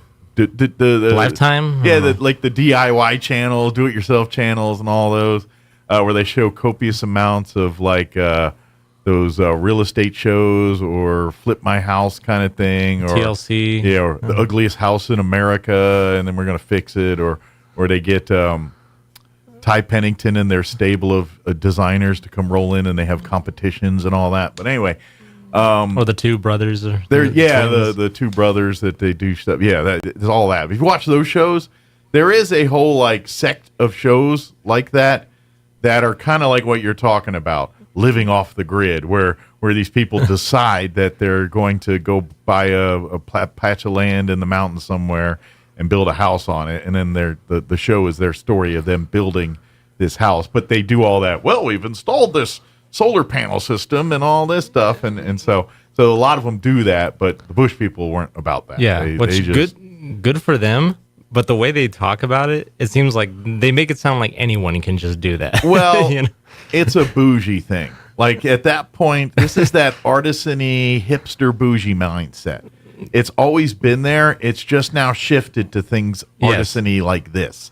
Back in my day, like the craft beer guys, those people, and like blacksmithing was trying to make a rehash kind of in my younger days too. Now those people have evolved to like living off the grid, building these houses that are self-sustaining, which I love the concept. It's cool. It's great if you can afford it and do it. But to be honest, as a practical alternative means, it's not really suitable for most. There's a certain select style of people that can live that lifestyle. Kind of, yeah. But most people, because we're just not set up that way, could function that way. So, and it's just, and because we live in a world where everything's available to you by a phone call or an app that you order something through, we've lost the art of people just do common everyday things for themselves that they build. And granted, technology's changed it, but like changing the oil in your car. I mean, that was just something you did in the driveway growing up as a kid. But kind of in the 90s, that started changing where people start doing oil change. And obviously cars got more complicated and they start putting computer chips, and that kind of changed the game for some. But that's just one example of people used to just make bread. You know what I mean? People just... Well, yeah, and that's what they're selling is this this idea of an outdoor living when it's like they're not really doing that. And to be honest, growing up as a kid, the frozen food section today versus in the 80s is not remotely the same. I mean, you had a frozen food section, you had your Hungry Man dinners, and you had some of that, but there wasn't the 70,000 different, lean cuisines and Boston markets, and every restaurant wasn't putting out a frozen food version of what they were trying to do. It wasn't White Castle frozen burgers and Hot Pockets and everything everywhere you go. That just didn't exist yet. People hadn't made it. And so I think that's evolved and changed how we cook and everything too, because back in the day, you certain things you just had to make it. You wanted that's basically just canned food again, but like in a different package. Sure. It's kind of a scam. Yeah, but it's and a lot of it's because of military and stuff, because of preparing meals for our fighting men and women. They had to get creative with some of the ways, and that's where these MREs and C rations and all the things you hear today. All of that is begatting what you're eating in stores now. When you get in your can of Dinty Moore beef stew. All of the lineage behind that starts from military rations, things like that, and the need to preserve food in cans in various ways for long periods of time, and so that's evolved. I'm wondering what chemicals they used for MREs, because like canned food they had, or like the Dinty Moores, they have like tons of salt to keep that stuff preserved and stuff. And military grade versions of these are also altered differently. Yeah. And what I mean by that is they intentionally enrich the food so that it has a higher caloric intake. Okay. So in theory, one MRE is supposed to last a soldier, that's one full day's worth of calorie intake. If he only gets one chance to eat today, he should get all the calories that they need to fight. It's not meant to be every day. One MRE's got about 3,000 calories in it total. So if you eat like 3 of those, that's a lot of calories. And that's, in portion, if you're a man, probably in his 20s or late teens, you could probably eat 3 times the amount of food that's in there, just because that's. I'm not saying to a person, but teenage boys eat a heck of a lot more than other people. That's just life. and so so it's not to be be eaten like more than once a day. So if you eat it like a 20-year-old and you're not being active, you will get fat quick in there. Yeah. But generally when you're fighting, especially in combat situations, it makes sense. Getting enough exercise is not something you worry about too much. So that's just but be known, dodging bullets is a hell of a workout. Yeah, exactly. And being stressed out tends to burn calories. But so just be known, if you do get those MREs into your camping trip, prepare. Those have a lot of calories in them. And even some of your dehydrated food is enriched that way too, but not nearly to the lengths that the MREs are done. They're designed to keep fighting soldiers fed during unsavory conditions. So I guess our guest isn't going to make it, so I better play some commercials and stuff. It's already 20 minutes to 9. Let's do this. Let's pause for a quick break and then news as well. We'll be back on the other side. Don't go away. You're listening to Mornings with Mike Winters. Attention Roswell and surrounding areas. Is your old car, truck, or SUV on life support? Clear. With new management and a whole new attitude, Roswell Ford makes trading up to a new Ford or quality pre-owned vehicle fast, fun, and easy. Upside down in your loan or stuck in your lease? Roswell Ford wants to get you released even if you owe thousands more than your trade is worth, regardless of make, miles, or condition. Right now, get huge savings with rates as low as 0% for 66 months and no payments until Labor Day. Plus, we have a great selection of low-mileage, one-owner pre-owned vehicles, all in prime condition, starting at just $10,000. Don't settle for a low-quality, overpriced clunker. Buy a quality pre-owned vehicle from Roswell Ford for a lot less. Worried about your credit? Don't sweat it. We've partnered with the most aggressive lenders that will push to approve you today, even with bad or no credit. Lower prices, exceptional trade-in values, and a better buying experience. Get on board at Roswell Ford, 821 North Main Street in beautiful Roswell, or online at roswellford.com. $15.15 per thousand finance on select new Ford models with approved credit. Calling all men. June is Men's Health Month, and Artesia General Hospital wants you to step up and take care of your health. Every year, thousands of men in the U.S. die from preventable diseases. Take control of your health today and schedule a visit before something is wrong. Artesia General Hospital has specialists in a variety of men's health disciplines, but your primary care provider is the best place to start. Take your health seriously for yourself and for your loved ones. Visit artesiageneral.com/men's health or call 575-746-3119. Who doesn't think the dentist is a big deal? I know what you're thinking. What will they find? How much will it hurt? What are my options? Hi, this is Dr. Sarah Usher, and I am here to tell you that here at Carabelli Dental, it is our job to put you at ease. With options like sedation dentistry, you can rest assured that regardless of what dental work you might need, you can get it done while resting comfortably. Call our office now and speak to our knowledgeable staff about setting up your new patient appointment. Come see the team at Carabelli Dental or call 575-622-4455. Yes, cannabis is legal in New Mexico. Know that there are helpful rules for responsible cannabis use. Yes, you should only buy from a licensed dispensary. Know that if you don't, yours might contain harmful substances. And yes, lock up all cannabis, safely away from kids and pets, in a safe place. And know that cookie jars are not good options. Know your yeses and nos about all things cannabis. From the State of New Mexico Cannabis Control Division. Go to yesandnosnm.com. Hi, this is Jim Gill from Roswell Seed Company, here to announce that our geraniums are ready. So now the great debate begins. Are they pink or are they raspberry sorbet? Are they orange or are they Caribbean coral? Well, whatever you call them, they're the prettiest geraniums anywhere. We raise them in our own greenhouse, then send them home with you to brighten up the world. So come get yours now while the selection is best. Don't worry about the silly names. I heard that. Yes, dear. Coming, dear. Right away, dear. Of course, you're right. Now for your Pecos Valley News Update, I'm Jared Sorello. We continue to follow the latest around Ruidoso, where the state of New Mexico is now opening private shelter space to house those displaced by the South Fork and Salt fires. The state has also established a resource box distribution center that's designed to help provide food, supplies, showers, and more to those in need.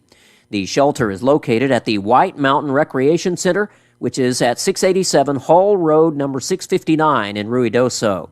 The shelter will provide meals, showers, laundry services, and private housing rooms. The shelter is ready to begin intake for those who cannot stay in their homes due to the fire or flooding. Additionally, the state also is establishing a resource box distribution center at the Roswell National Guard Armory. That's at 1 West Earl Cummings Loop in Roswell. The boxes will include hygiene kits, personal protective equipment, and a week's worth of food. Impacted residents can also get clothing from the distribution center. The distribution center will operate each day, 8 a.m. to 6 p.m. You're up to date. I'm Jared Sorello. I'm meteorologist Steve Hamilton with your Pecos Valley weather. We could get a shower or thunderstorm later on today. We have moist air coming in from the south, and we'll have sunshine most of the day. Our afternoon highs still pretty hot, around 105. For the overnight hours, maybe a shower before midnight, and then partly cloudy, mid-70s, and then a little bit better chance of afternoon showers and thunderstorms on Wednesday, highs in the low 100s. That's your latest forecast. I'm meteorologist Steve Hamilton. If you suffer from pogonophobia, you would not want to attend a party with the following people: Kenny Rogers, Santa Claus, Willie Nelson, the cast of Duck Dynasty, and 2/3 of ZZ Top. Here's Mike Winters. And good morning. It is 8:43. I guess our guest isn't going to make it here today, so we'll just chit-chat for the rest of the hour here. I do got another break we got to play before the hour closes, or they get mad at me when I don't play all the commercial breaks. They tend to not like that. So I do have one more of those to play before the hour is up. Like I said before, please excuse our slight hiccups in the internet and things. They're working some issues. I heard a term called STL that they're thinking it's something going on there. I'm not nerd enough to know exactly what the STL is or does. But it has something to do with getting data to and fro from Artesia here. That's how it's that. I don't know. I'm sorry. I'm sure there's some computer guys that are just screaming at their radio right now. It's a thing, you moron. I don't know. I'm a button pushing monkey. That's what I am. I'm not an engineer by any way, shape, or form. So. Yeah. Sorry, I wasn't. Oh, I thought you had more to say.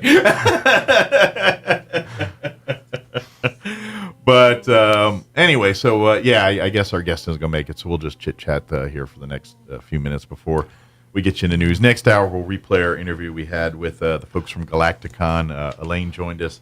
Also, Matt and Peter joined us, and we talked more about the cosplay and gaming side of Galacticon, which, by the way, if you're not familiar, is part of UFO Festival, July 5th through the 7th. If you go to the UFO Festival website, you can see everything that's going on with Galacticon, what's going on with Main Street, what's going on with the Daily Recorder and their film festival, with the museum and all the panel speakers and UFO stuff that's going on over there. One-stop shop. You can go there and find it all, and you can plot and plan your schedule accordingly. So you're like, at 10 o'clock, they've got a panel at the Galacticon I want to be at, but at 11:30, there's a deal at the museum. You can plot and plan that all through that website. There. Yeah, I'm actually going to be a part of the gaming thing. Yeah, what are you doing at the gaming this year?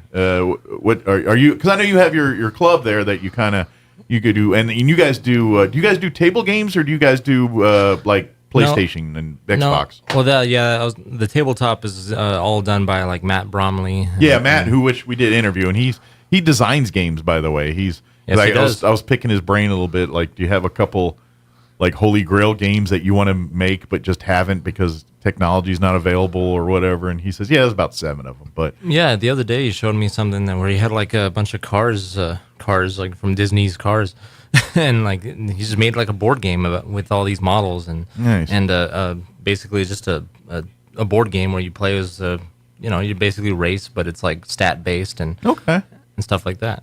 Do you think he was as a kid like that guy that just makes games and like in? Well, he said he was going to pitch it to like Disney too. Yeah, he'd have to or something. Or sorry, not Disney, Hasbro or some one of those things. Whoever has the Pixar stuff now, I guess, because Cars is Pixar, right?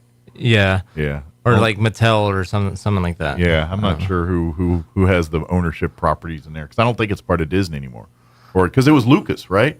Pixar was originally part of Lucasfilms, and then I think in the divorce between George and his wife.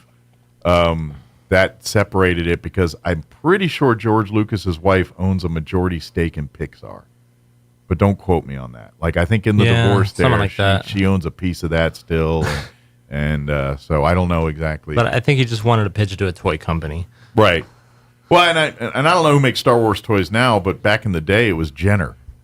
Yeah, like back in the original Kenner, I'm sorry, not Jenner. Kenner. Yeah, I was thinking of Jenner. Not Bruce Jenner. Yeah, Bruce Jenner. Kenner. And I was of that age where I remember the first year, like in the 77 or whatever that was, when the Star Wars movie came out, and the toys exploded, and I remember they couldn't meet demand they couldn't meet the demand with the supply that first year at Kenner with the toys. So that first Christmas, like after Star Wars, when everyone's wanting their X-Wing fighters and Darth Vader action figures and all that stuff, they didn't have enough. So what they were doing was giving people IOU cards to put under the tree. And so the kids would open their stocking or whatever, and it wouldn't be their Star Wars toy, but it'd be a card saying, your Star Wars toy is coming. Santa's working in the workshop on them now, or whatever they typed in there to make it, kid friendly. Power Rangers did the same exact thing too. Yeah. When that blew up. Yeah. And so I remember that first year where kids weren't getting their Star Wars toys, and now I look, and I had a couple toys. I'm not like Thomas, our sales manager. He still has like his Millennium Falcon, and he's in it. He's got that stuff. Oh yeah. And he's an uber nerd. But he like kept it, like, and it's still functional. Like, all my toys were destroyed as a kid.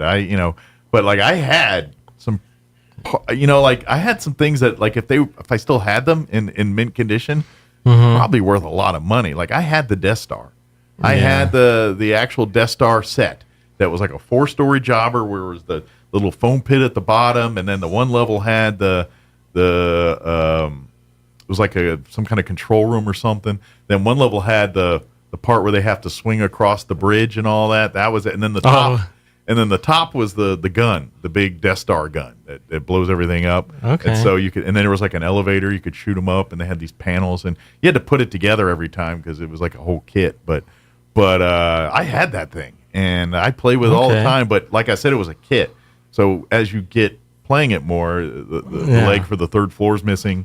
Some of the foam pit balls are gone. The dinosaur, the beast that's in there, he disappeared. Yeah, that's what makes them so rare. They weren't really made to last. Yeah, but I had that. I had the X-Wing fighter. I didn't have a Millennium Falcon. I think I had a TIE fighter. I didn't have the Darth Vader helmet that held all the action figures, but I had enough action figures to fill a Darth Vader helmet, if that makes sense. Like there was a carrying case that you could buy for all your Star Wars, and it was a big little suitcase, plastic suitcase. So it was shaped like Darth Vader's head. Okay. And then you could open it up, and there was like a little spots to put your action figures. Yeah. I didn't have that, but I had enough figures in my realm to fit there. The Naboo starship from episode 1. Okay. I had that thing, and that was like my favorite toy.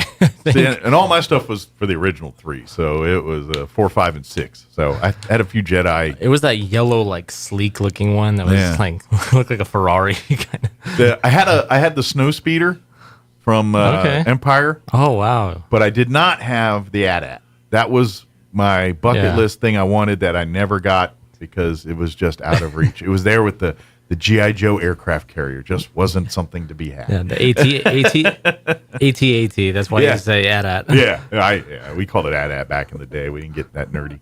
So, I had some of, I'm pretty sure I had the snowman. The abominable snowman thing that there was, the Yeti or whatever they called it.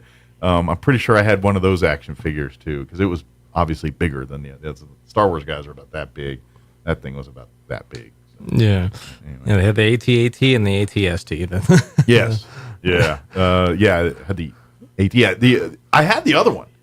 The 2-legged walker one. Is that the AT-ST? Yeah. I had that one. Yeah. AT-ST. That one I had. Now that I was thinking it, yes, I had that one. I didn't have the AT-AT, but I had that one with the 2 legs.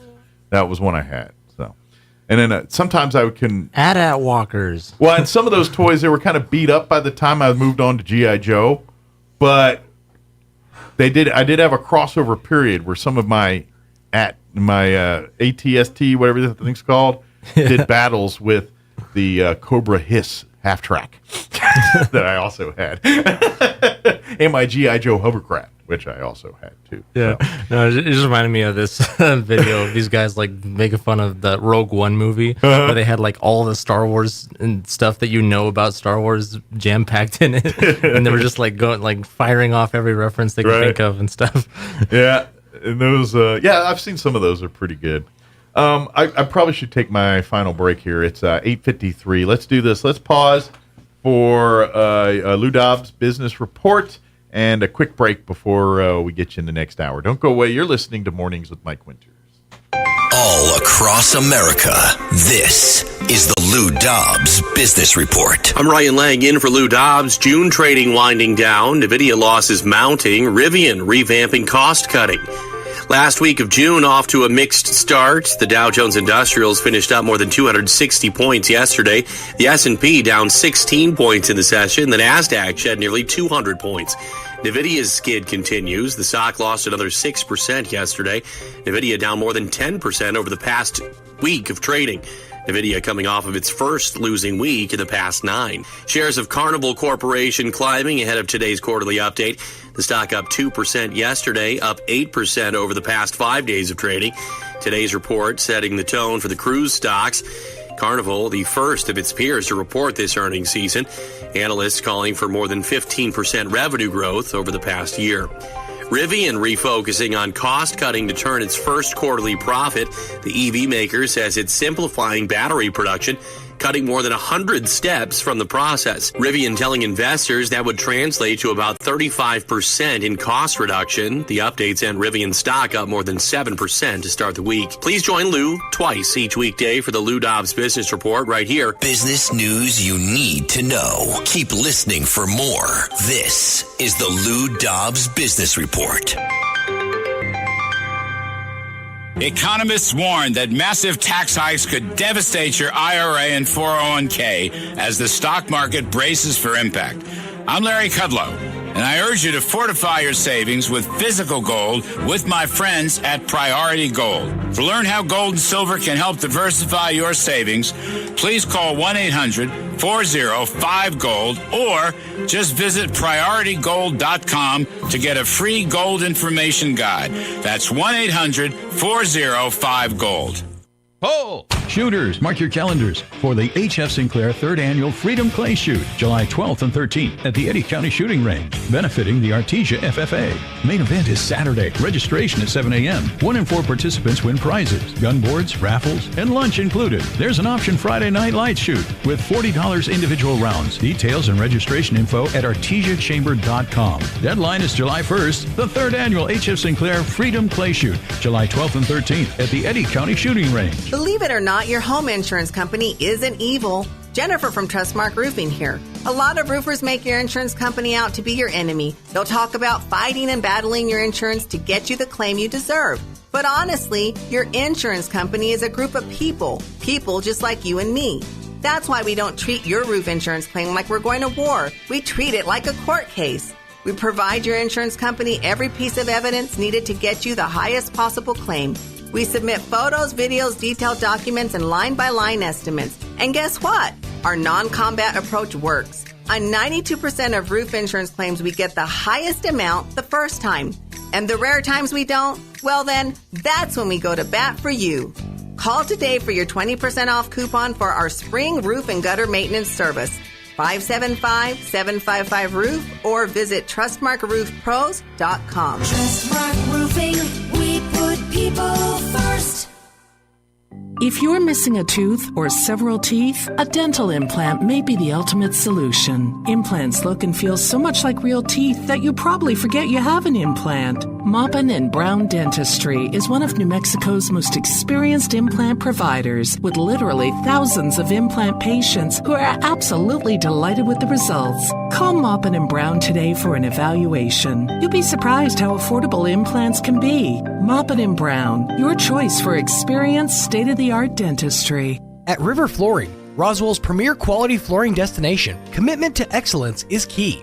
Serving all of southeastern New Mexico, River Flooring offers a vast selection of flooring options at the lowest prices in town, ensuring you the best value with their price match guarantee. At River Flooring, you get free in-home estimates, convenient next-day appointments, financing options, and excellent service you don't find at big box stores.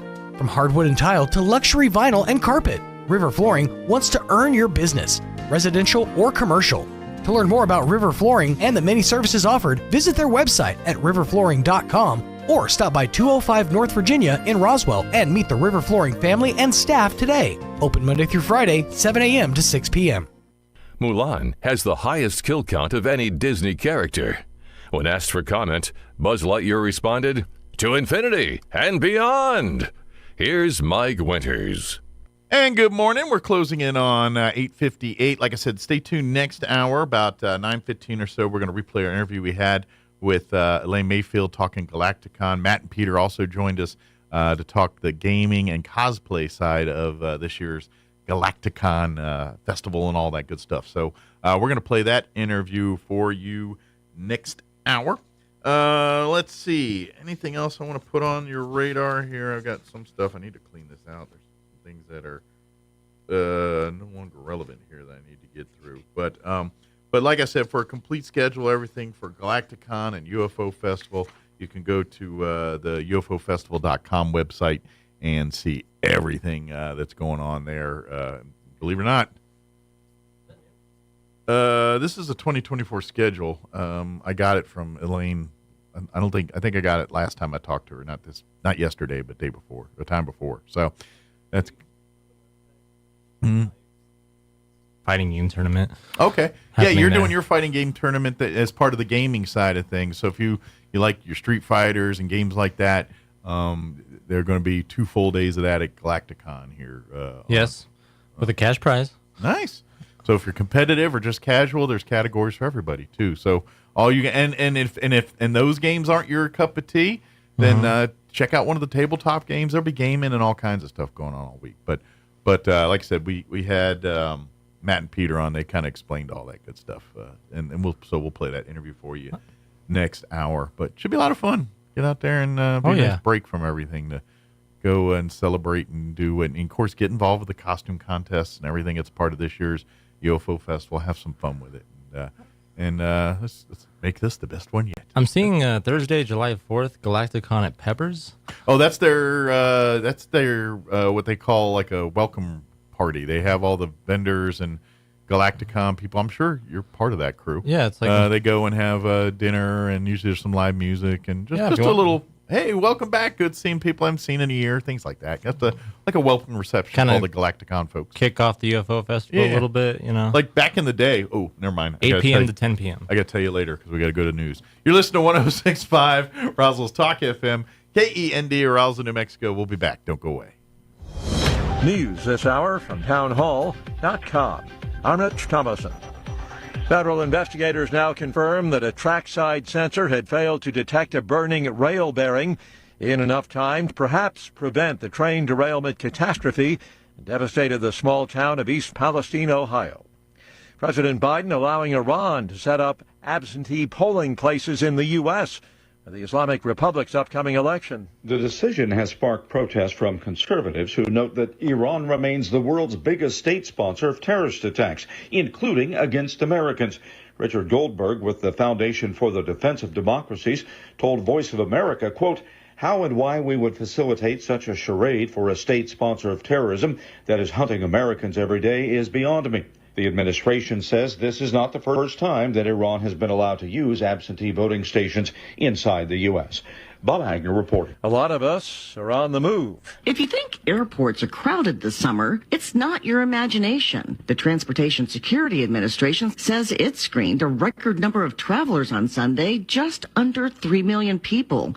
The TSA expects to break the 3 million mark on Friday, as many Americans get an early start on their July 4th travel plans. The TSA expects to screen more than 32 million people between Thursday and July 8th. Airlines for America, a trade group representing the largest U.S. carriers, predicts that air travel this summer will rise 6.3% over last year. I'm Lisa Dwyer. Flooding remains a big problem across waterlogged parts of the Midwest and the Plains. There's more rain in the forecast for some spots.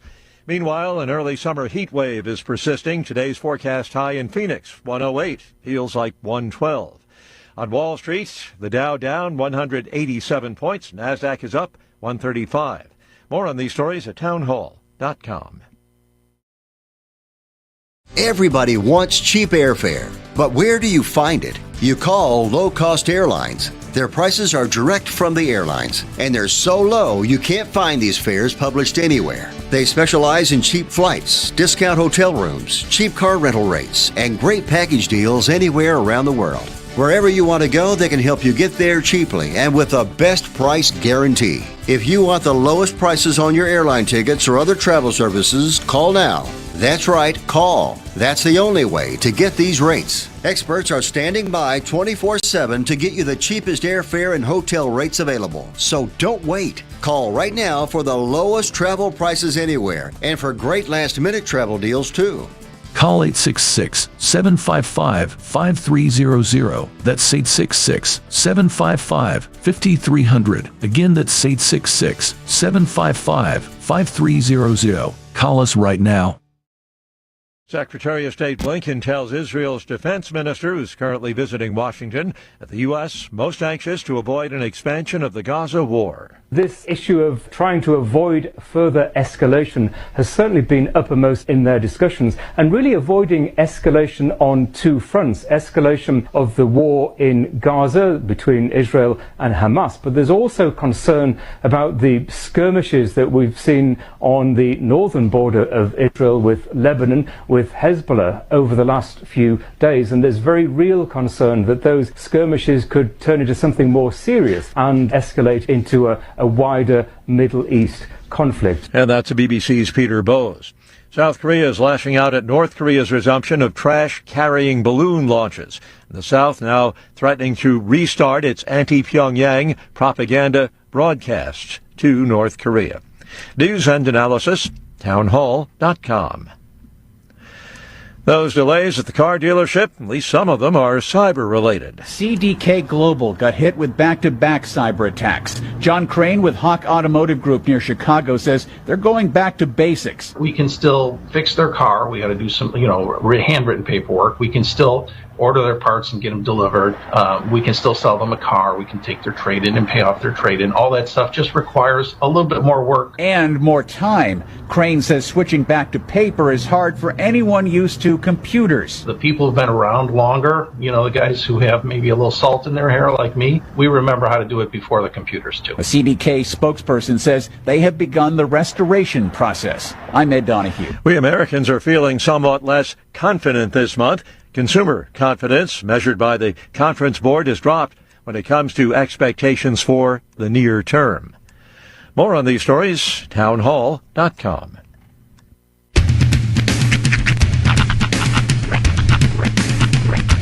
What in the wide, wide world of sports is going on here? I promise you, whatever scum did this, not one man on this force will rest for 1 minute until he's behind bars. Now let's grab a bite to eat. Yeah, come on. I feel the hot wind on my shoulder and the touch of a world that is older. I hit the switch and check the number. I leave it on and then I slumber. I hear the rhythm ringing through it. Flamenco guitar and cumbia music. I hear the talking of the DJ. The travel listen, what does he say? I'm on a Mexican radio. I'm on a Mexican radio. Broadcasting live from high atop the J.P. White Building in downtown Roswell, New Mexico. It's Mornings with Mike Winters on 106.5 Roswell's Talk FM. Is that what I sound like when I talk? Now, here's your host, Mike Winters. And good morning. It is 6 minutes after 9 o'clock. Welcome to hour number 3. Tres Infernos of Mornings with Mike Winters, right here on 106.5 Roswell's Talk FM. Happy Tuesday, everybody. It's not Monday. Martes. Yes. Yep. Lunes. Martes. Miércoles. Tomorrow's Miraculous. Yes. Espanol's my second language. Always makes me think about 2 people get that reference. The Bob Uecker reference. I think a good portion of the listeners of this radio station get that reference. Bob Uecker, because probably. We've explained the euchre of it all at least a few times. Didn't have to. I mean, but because to me he's an icon. Well, mine is more of the if we're talking about like legendary beer ads. Yeah. Mine was always the Bud Dry. Why ask why? Dry Bud Dry. Yeah. And then the whole Bud Ice Penguin. That was a thing for a while. You know what I miss? And I know that it got swept out with the whole Camel Joe and all that, but I miss Spuds McKenzie. That dog was fun. Spuds had a good run, too. Yeah, he did. Did the frogs kill Spuds? No, because Spuds was... Spuds was in the 80s at one point. Yeah, Spuds was in the 80s. I'm pretty sure they just killed off the like they had a whole song. The His name's Spuds McKenzie. Rockstar, 80s rockstar. Yeah, but it was but I don't know. I feel like the frogs killed a lot of things because that caught on. Yeah, and it was beaten. The 90s. That dead horse was beat hard. Yeah, the 90s was a big decade for beer ad campaigns. Yeah. If you think about it, it brought us. Not only did it bring us the frogs, okay? Yeah, but the what's up? It brought us what's up. It brought us. But I blame what's up on the frogs. Like the frogs begat the what's up. Yeah. But you also have to remember, it also brought and twins, which was again one of my favorite campaigns. Yeah, you know what made me laugh because it doesn't hold up is about 6 months, a year ago, I was flipping channels. Right. And I think it's the original Scary Movie was on. Oh, God. And it was that scene. And they tried to mock the What's Up with the I Know What You Did Last Summer series. I remember that. I do. And at one point, they had the ghost mask with his tongue out. All. And I was like, this does not hold up. Nope. But it was all of them going, what's that? And even the guy, the I know what you did. So wait, this was 2, wasn't it? Maybe it was 2. I don't remember which one it was. The guy in the wheelchair? David Cross in the wheelchair? Yeah, maybe. The mashed potatoes with my strong hand. Let me use my strong hand. Yeah, it might have been it. That's 2. But I just watched and no, you're right. That movie does not hold up. I was like, they shouldn't even rerun this. Just let this horse die. And but I was like, wow. What's up? I mean, and I have a soft spot for those kind of movies, the scary movies, teen movies, whatever. Not another teen movie, but boy, howdy, they're so dated movies. Sorry, Ayana checking in the chat. The real Spuds passed away. I'm pretty sure 17 Spuds were gone through for that ad campaign. Like, as many General Lees as there was Spuds McKenzie's. So did the Chihuahua from Taco Bell. Yeah, no longer with us. Yokiro Taco Bell on the other side now. Fun fact: that dog was voiced by the same dude that plays Garcia on Reno 911. Oh, really? Yeah. Huh. Like the whole time? Yeah. The whole bit was. Imagine that had to have been a good Carlos payday. Elizraqui was his name. Yeah, I know. Is his name. Oh yeah, the real guy. But Garcia on Reno 911, which he's an OG. Yep. The other campaign that we didn't even mention was, and this is, I think, this was more iconic for radio than it ever was for TV, was the Real Man of Genius, which started as Real American Heroes until 9/11. Exactly. I remember that. Yep. I do remember that. Because and of course those turned into copious amount of radio bits. God, and so many and such those were all so good. We salute you, Mr. TikTok hoarder or whatever. I'd love to see a reboot of that camp. Everybody's doing a reboot. Come on, bud. Reboot Real Men of Genius. Yeah. It's time. You know what? I seem to remember, too, it was a soft-lived campaign, but the few ads I saw of it were funny. The Bud Light Night. Oh, my God. Dilly. No. You have to understand. We all forgot about it, but for like a good solid 6 months, Dilly was totally a thing. Yeah, they killed the Dilly. But the ads were kind of funny other than the dilly part. I remember like watching a couple of those ads and getting a cohort of chuckle or something. I found them funny. That was 2018, and I only know that because I'm currently in 2018 in the bonfires and I'm listening back. So they're dilly-dillying a lot? Well, no, Dan Soder's like, I swear I'm so sick of this dilly nonsense. Yeah, it doesn't hold up, does it? Yeah, dilly. But I did like the concept of the Bud Light Night, and it was kind of funny. Those were fun. You know who else? And I do like that they're actually, I think this was like a 20-year anniversary thing they did, but Geico is paying homage to a lot of their old ad campaigns. Yeah, they can do that every once in a while. Dusted off the cavemen. Yeah, like they were doing that, and now they're going avant-garde. Like there's a few ads, like the one you pointed out about the people with the accordion. Oh, yeah. Well, that's just always like sort of been Geico's style. Yeah, but now I'm like, you ever feel like they got this is just dumb. They got the same ad company that does the Old Spice commercials or something. Yeah, it's like a little out of left field. It's just weird. It's not like it's different. Is funny the word I'd use? No, it's not funny. It's just like, what did I just watch? Right. That's every time I see that, and I've seen that accordion ad like 16 times now. And every time I watch it, I'm like, I still don't get it. But it's like, okay, if you think, well, the concept of the spot is that Geico will insure everything in your home, even your accordion. That's all they need to establish as their part of the ad. The rest is just, now let's just be ridiculous. And it is, because I'm like, but if you think about is this like an accordion turf war? What is going on here? Geico's always been like that, because remember when like they had the guy who would just like walk into the room, is like, I think they were talking about the pig that went to market was one, and it resulted in Maxwell, which is still to this day one of my favorites. The the wee pig. Yeah. Well, and I don't know, those hit different. Like there was something like this one just doesn't make sense to me. I'm just like, it's just weird people in the accordion. What I just it doesn't. And what they say to each other is very it doesn't make sense. Yeah, it's like you smoked him hot stuff or something like that. Are we getting ready to rumble or have a polka? What are we doing here? I don't know. So.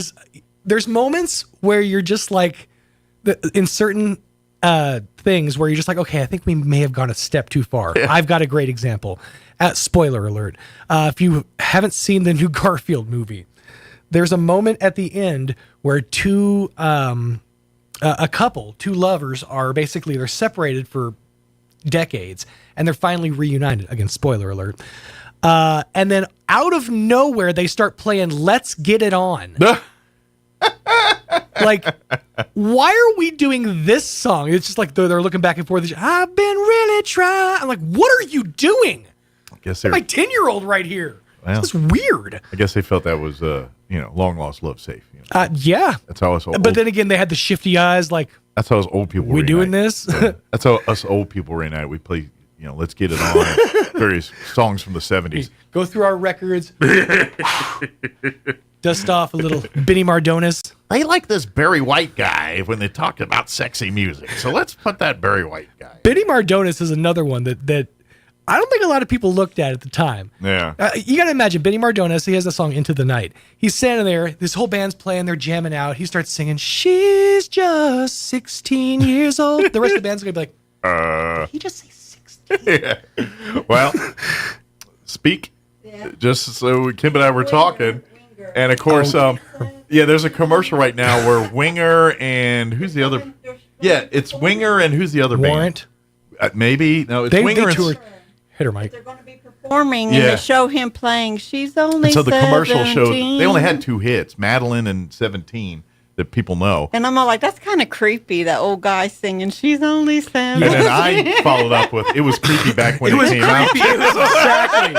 It was just as creepy when Kip Winger was singing that song in his prime. Now it's even worse. But yeah, it does look real creepy when you got an old beer belly dude with long hair singing She's Only 17. So we probably need to get our interview going if I want to have time to play it all and all that. So we're playing our interview we had with the Galacticon folks yesterday, talking about cosplay and gaming and everything there. Before we do that, let's get you up to date on the weather. I'm meteorologist Steve Hamilton with your Pecos Valley weather. We could get a shower or thunderstorm later on today. We have moist air coming in from the south, and we'll have sunshine most of the day. Our afternoon highs still pretty hot, around 105. For the overnight hours, maybe a shower before midnight, and then partly cloudy, mid-70s, and then a little bit better chance of afternoon showers and thunderstorms on Wednesday, highs in the low 100s. That's your latest forecast. I'm meteorologist Steve Hamilton. It's Lita Ford with Kip Winger. That's what it is. I was trying to remember who the other band was. Lita Ford. So Kiss Me Deadly and She's Only 17. It's a concert for the ages. Currently 83 degrees here in Roswell. Humidity is at 55% with winds out of the south at 14 miles per hour. We do have a heat advisory that will kick in at noon today, remaining in effect through 6 p.m. this evening. We do have a 20% chance of showers and thunderstorms for this afternoon. They're talking after 3 today. Mostly sunny, 105 are high today. Winds out of the south, 5 to 10 miles per hour. 20% chance of showers for tonight as well. 3 to 9 till about 9 p.m. So 3 to 9 is our window for rain, it looks like. Partly cloudy, 76 for an overnight low. Southwest winds 5 to 10. Wednesday, we're looking at a 20% chance at isolated showers and thunderstorms for the afternoon.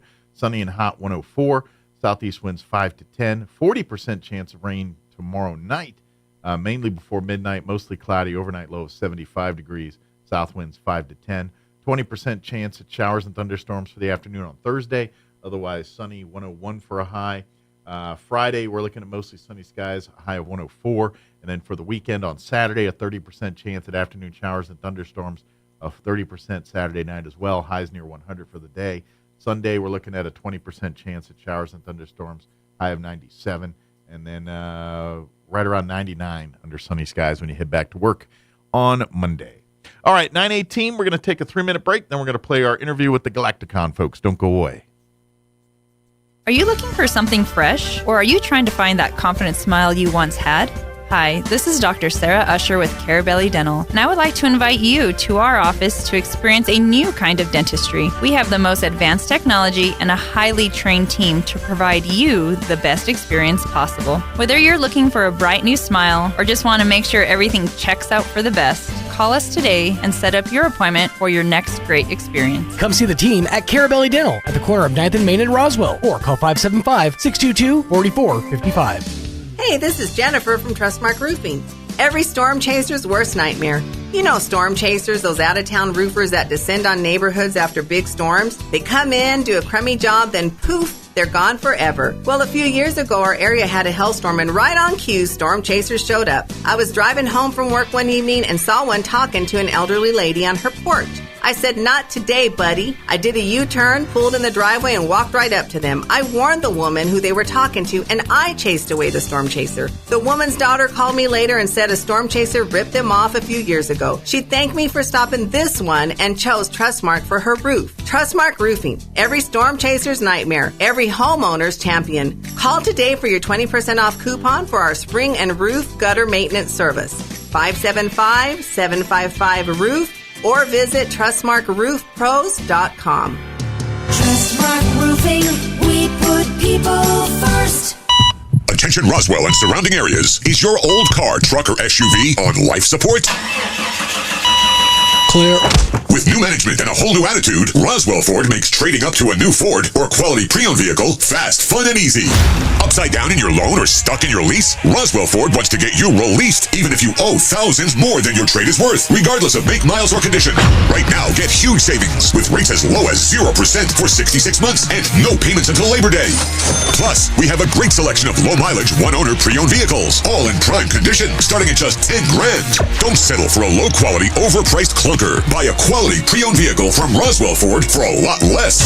Worried about your credit? Don't sweat it. We've partnered with the most aggressive lenders that will push to approve you today, even with bad or no credit. Lower prices, exceptional trade-in values, and a better buying experience. Get on board at Roswell Ford, 821 North Main Street in beautiful Roswell, or online at roswellford.com. $1,515 per thousand financed on select new Ford models with approved credit. The 2024 UFO Festival, Roswell, New Mexico. Explore, engage, and encounter the extraordinary. The Downtown Alien Fest features 2 entertainment stages, vendors, food trucks, the costume contest, one for pets and one for humans, and the amazing UFO Festival Parade. Go to UFOfestival.com for schedules, updates, and more information. The Roswell UFO Festival, July 5th through the 7th, where the unexpected becomes the unforgettable. Paid for in part by City of Roswell Lodgers Tax. Your fingernails grow faster on your dominant hand. Not sure which is your dominant hand? Just wait. You'll nail it. Here's Mike Winters.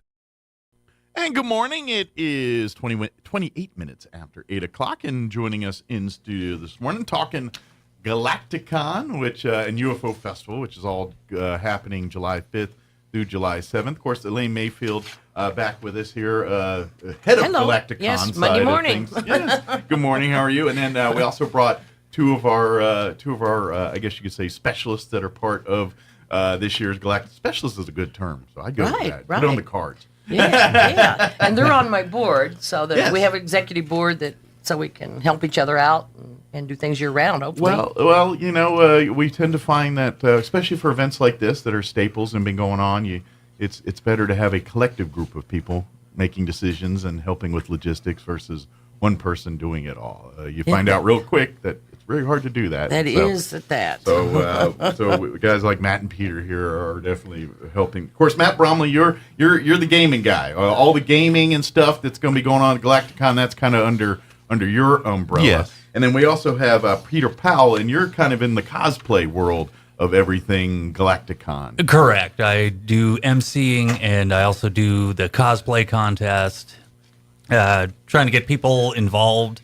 A lot of great costumes out there, and you want to see everybody out there. And when we look at, because I mean, obviously Galacticon, we're going to have a lot of folks coming from out of town, from all over the world, coming to see our little patch of woods here for that weekend. And so we're going to have a lot of out-of-town folks here, but Galacticon's one of those things, and so is the UFO Festival. There's equal parts things for locals as there is things for the world, so to speak. And so a lot of the stuff that you do at Galacticon, we want to get as many locals. You know, we talk about the pet and the human costume contests that are kind of traditions of UFO Festival weekend and everything. That's kind of, you know, yes, we have our out-of-town visitors come and dress up and participate, but we get as many locals, if not more locals, like to participate in, say, the costuming, the cosplay side. Certainly, as we're adding more and more of the gaming element to the Galacticon, we have quite a large contingent of gamers right here in our neck of the woods. So, so you're going to equally meet someone that probably lives in the other side of town versus someone that lives in Europe. And that's really the fun part of it. Yeah. I mean, you get to meet some really cool people from all around the world. Absolutely. You certainly do. And I imagine it's a lot of fun for your scope because, you know, when we get to gaming, no matter if it's table games or computer games or something in between, or if it's certainly cosplay and costuming, because there's so many different camps and beliefs in these things, you know, especially like in the cosplay world, you got folks that you need to be true to characters and you need to get it exactly right. Other people are like, no, I'm just in the universe. I'm not Darth Vader. I'm a guy that lives on Tatooine that had a bar or had a widget shop. You know what I mean?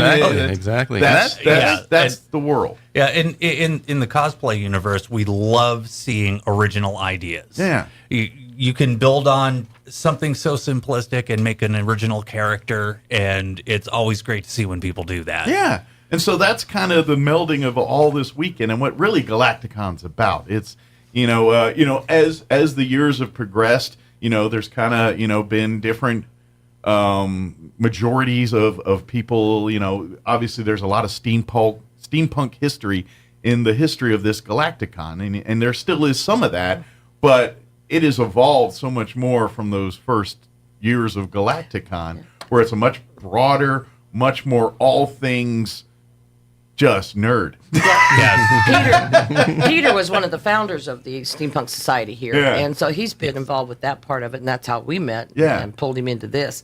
One thing that we talked about briefly before was the difference in costume and cosplay. And it's really a persona in the cosplay, like you said. Sure. Right. Where the costuming, they're trying to get the details right.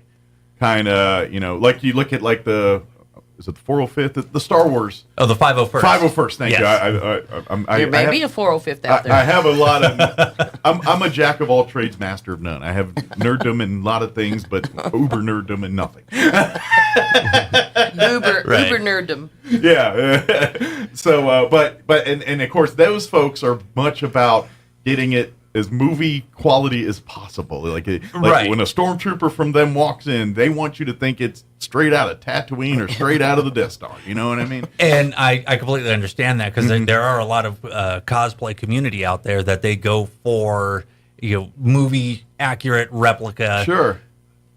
Around here, you can show up with a spray painted cardboard box and say you're Megatron, it's and we're good with that. Yeah, it allows for the Picassos of the world to come into the cosplay. It's like, this is my interpretation of what life is like on this planet. This is my interpretation of what the common person is doing in the Death Star when everyone else is fighting the Rebel Alliance. Exactly.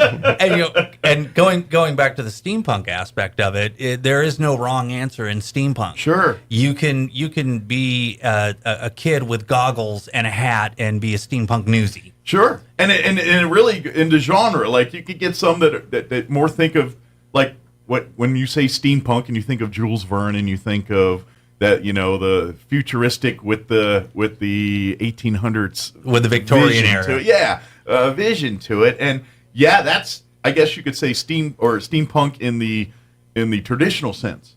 But then there's like subgenres, and some are like, I only focus on Civil War era stuff, or my focus is on more of the steam technology, less on the costuming, and more. Everyone has their niches. Correct. Within the culture, so to speak. Correct. And that's the beauty of it. It's all niches come together. And sure, you put a bunch of people passionate about a thing in a room, they're going to argue about it. But that's part of the fun.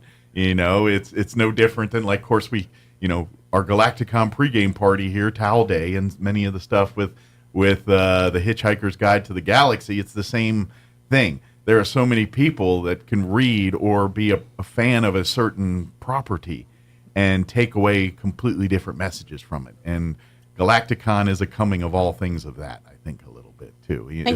Thank you. That's nice. So eloquently put. Yeah, as much as we think about the costuming and the fun side, and that really is it. But it's a chance for people to express themselves. It's a place for people to, let's face it, our day jobs. We go to work and we slay the dragon every day or whatever your 9-to-5 job is, whether it's something that's related to what you do. Sometimes it's not. Like, by day, I work in a hotel. By night, I'm this character from this universe. And that's the beauty of Galacticon, because you get all types. You get folks that they're young and this is their life. You get folks that by day they're lawyers, they're doctors, they're retirees, and on weekends they're wearing wings in a latex suit of some kind. It's just right. That's the cool part of Galacticon is it lets people let their hair down and live their own space for a little bit, whether it's coming out and gaming, whether it's coming out and pretending to be a part of a group. Or if you're just, I just want to go around and see these things and collect stuff, and or what cons are originally for. The old school, I'm a collector of comics. That's still here too. It's so much more than that. But if you're an old school, I love to collect comics and figurines or Funko, whatever your particular collections are. This services that too. So it's really all things nerd come together for the weekend is kind of what it is. Let me give you a few hard facts. We decided to come back and do cosplay so we could add it to the day's lineup. So it's not competing against the costume contest. Sure. We're just adding to it. It's like, hey, you're looking for an excuse to wear more stuff, come hang out with us. Stay all day. Yeah. So they're asking them to come. They have to register by noon at the Galacticon, at the main hall at the convention center. And then between noon and 3, they're going to solicit people choice votes. And the people pay $1 to vote. Yeah, and please each vote. time. You can vote 100,000 times if you want. We can't. And then at 3 o'clock, that's $100,000. We'll take it. We would take it, that's for sure. So at 3 o'clock, we'll do a formal judging, and Peter's running that part of the judging as well. Yes. But we want to encourage people, come at noon. Come now, ready. Didn't you need to pre-register for the contest or anything, or like can you do that Register now online, or just come in when you come in with your gear and say I'm ready to compete, or I'm ready to either one. We'll get you in. But from the hours of noon to 3, you have to be there in costume and selling yourself. Selling yourself. In character, selling yourself. Yeah, and to be honest, that's kind of one of the bigger differences with costume and cosplay. Yes. Cosplay, you are evoking a personality. You're That's evoking the character. You encumber all things that person. You're not Joe Smith or Jane Smith that particular moment. You are whatever. So the barbarian or and the persona Darth that you get into lasts all weekend or all day or whatever. Absolutely. It's a continual. And that's kind of one of the points I was going to make, where gaming and cosplay actually coexist. Oh yeah, they work hand in hand. Yeah, you have a level 20 barbarian on paper. Bring them to life. Sure. Bring them to con. All those D&D folks have been playing Dungeons and Dragons their whole lives, whether they're seasoned like my age or whether you just got into it in the last couple of years. Because D&D's been around a while, kids. And, 50. It's actually you just 50 didn't invent years. that one overnight, by the way. It's the anniversary for the 50 years. Yeah. And back in the 80s, it was looked at as like the devil's tool and all kinds. They had a lot of obstacles to overcome to be where they are. Rediscovered it during the pandemic. Tabletop games, I think, resurged. Overall. Yeah, I would say it got more couldn't go out of the popular house. or got more mainstream. I think there's always been the underground. Yes. Right. Just hordes of people playing D&D in their basements for 30 years. You know what I mean? That's just been around, And I think things like Stranger Things kind of brought that back into the lexicon a little bit too, because that show caught on in such popularity in all things 80s got kind of popular again because of shows like that, you know, and D&D was very much a part of that. So I think that show single-handedly created the next generation of D&D players too. Right. So. You check our website. That's RoswellGalacticon.com, and we'll have information on all of these things. Absolutely. And by the way, D&D's just scratching the surface. Whatever whether it's other table games, Magic, or whatever. You know, if there's basically 3 people that are into it, there's probably a table going on somewhere. We'll have several tables, Dungeons and Dragons. There's Pathfinder, which is in the same vein as that. A lot of table games, board games, not just role-playing games, but definitely we'll have. And that's something that you've done here in your personal life, inventing games and kind of creating. So I'm just curious. What's inspiration? Is it other games? Is it just in the shower one day? And wouldn't it be cool if we do a game set in a world of it's all in all, wherever inspiration hits. But when I was a kid, it was really the movies. You know, stepping into a movie and seeing these characters. You want to live in that world. You want to live in that world. You want to act it out. And you want to be a part of it. And have a storyteller right there with you, you know, and guide you along. And and so that's where the inspiration hit me first, was the movies when I was a kid, and just wanting to stay in the movie. Sure. Right? Well, and let's face it, depending on your age and things like that, first time you see Star Wars and they're playing the animated chess with the little, I mean, how many people said, man, I wish I had that game in my house. You know what I mean? Right. You know, it's stuff like that inspires people and gets people, you know, to create, like you said. And something I saw, something as a kid I loved, and now as a grown person, I want to make that into fruition here. And I'm so happy that we're bringing in the cosplay this year, because it ties in perfectly with playing a character. Absolutely. And now you get to sit down at a table and, limited by your own imagination, and it do what you want in the game. Yeah. Like this is like the next thing that's popular. Probably formulates because cosplayers and gamers are sitting in a room doing something, and they say, wouldn't it be cool if we did this? And next thing you know, you're doing, tea-dueling. Or something like that. Oh, yeah. I forgot. Tea-dueling's coming back next year. Tea-dueling. You've always asked about tea-dueling. I'm fascinated by tea-dueling. Well, I asked his wife. My wife is the tippin' master. Okay. So, yeah. Yes. It was a little too soon, and she was like, do you think I could pull it off? I was like, just let's do it next year. Sure. So next year, tea-dueling is coming We're back. going to hype it up. So so for all the folks that were looking for it this year, come and show your fervor for it, and that'll support for a bigger, stronger tea-dueling tournament perhaps next year. Oh, yes. And it's a very interesting concept if you're not familiar. It comes from the steampunk culture. That's kind of where the game resonates from. But it's a little smack talking. It's a little drinking tea. It's a little let's see how sturdy your biscuit is. And that's right. And basically they dip the biscuit in the tea, and then they have it hanging over, and it's good and soaked. And at some point the biscuit's going to fall apart. Right. You're trying to kind of smack talk the other guy and to get him to laugh. Politely. Yeah. So exactly. Yes. With a British modicum of decency to it there. Exactly. You know, cut them cold, but not like overt, like something that makes you think a little bit, like, ooh, that was pretty bad. It's basically last biscuit standing. Yeah, and so you're trying to get them to laugh. You're trying to get them basically off kilter so that their biscuit breaks sooner than yours. And correct. In essence, when they start laughing, they shake. Yeah, when you're laughing or giggling or whatever. Now, I'm sure there's no touching. You can't physically. Nope. But to get them to, whatever joke works, like, and I'm guessing if you know your competitor pretty well, that gives you a lot more ammunition to work with on some of that. But that's kind of, and so the fun is what'll do it. And I'm sure you get some players like, well, that person never breaks, and then they get them to break, and you're like, oh, but that's the fun of tea-dueling. And so not for Galacticon 2024, but Galacticon 2025. Yes. It will be back, and hopefully one of the biggest events of the weekend, hopefully. So, absolutely. Because it's a lot of fun. So. I do want to mention we have different kinds of gamings. We have video. And there's also computer and the things you got to plug things into things to play too, not just some cards and a table and some friends. There is more modern. There is. We have games it all with modern technology. We have it all, from video games all the way down to tabletop games. That is like Pocono. Mm-hmm. It's a wooden board that you get to flick little pucks around. Yeah, and very strategically, I might add. But so we have it all. Like I said, from Dungeons and Dragons to tabletop games such as Return to Dark Tower. There's a lot of Marvel stuff that we have. Is that based on? Hold on. Yeah. My inner nerd's coming out a little bit, because when I was a child, my mother bought us a board game that not many people had. It was crazy expensive to own at the time. Yeah. And now you can see it on eBay for like $200.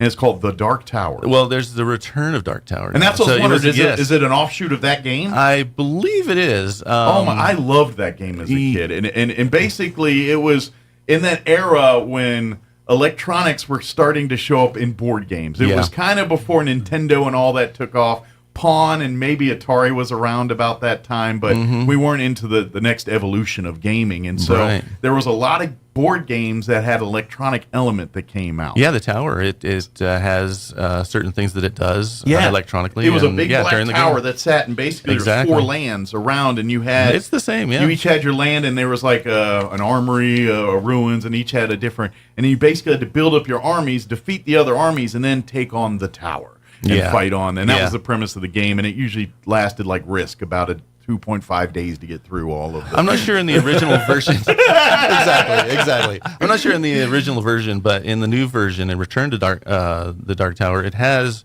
elements that come out of the tower as well. There's like skulls and different things that it drops into certain territories. So 80s technology was not quite there yet. I mean, we had little video clinic, and the music, oh boy, action time, Right, yeah. Now it actually drops things on the board randomly. Now they get virtual on you, all kinds of stuff. Right. But we have a wide variety. Oh, that is so cool. The newest thing this year that I'm introducing is Miniature Terrain Gallery. It's a gaming gallery. You don't play at these tables, but it's a gallery where you get to see people's work and local artists. So it's kind of a check this out / maybe inspiration thing. If you're wanting to create your own game, I would say don't copy games per se, but maybe get inspired. It's like, I love what they're doing here, but I would twist it this way, and that's you get to create your own scenery. You've seen the old, from a movie or a TV show, the guy is in his room with the war game table, and he's acting out some historical war. Oh yeah. And we're going to have Warhammer. We're going to have,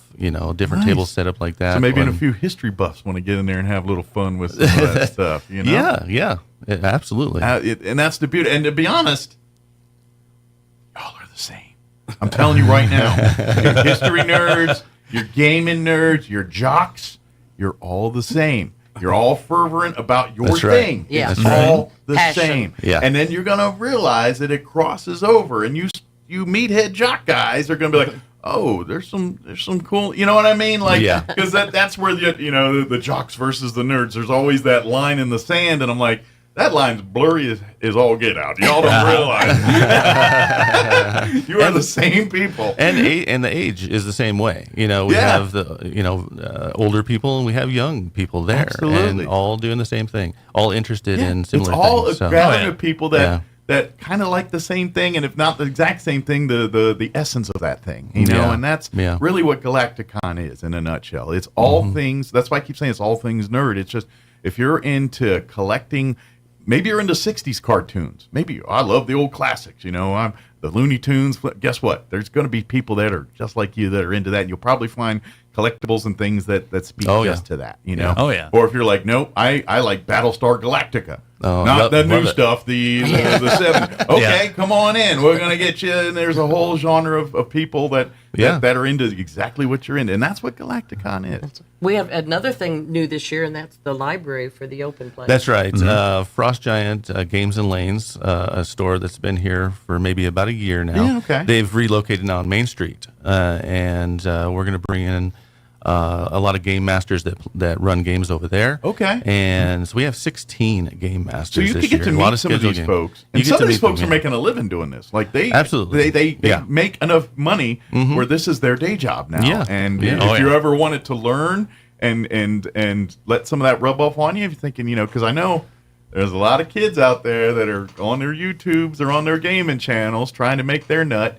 And these are folks that have been and done that kind of stuff. So if you're looking to learn how they did it, do not be afraid to ask questions. Yeah. The only thing you should be afraid of is how long we'll keep you there talking. You're talking with people that have a passion, and people with passion in all walks of life, myself included, sometimes don't know when to shut up. So sometimes like, thanks, man, I gotta go. Yeah, but that's just it with the games, with building props or making cosplay stuff, anything. It's people's passion. Yeah, it's what they love. Come ask. We'll talk your ear off about it. And if that's your passion too, come get. And maybe you're looking to make circles that get you more involved in that. This is how you do it. Galacticon is a building full of circles, and you want to come in and get a part of these circles and learn who are in it. And I was just telling, I was talking with Elaine last week. One of my Legionnaires, he's an author, wrote a couple books. I'm like, why are you not at Galacticon? He is now. He is now, thank God. But he was kind of like, you really? I don't know. And I'm like,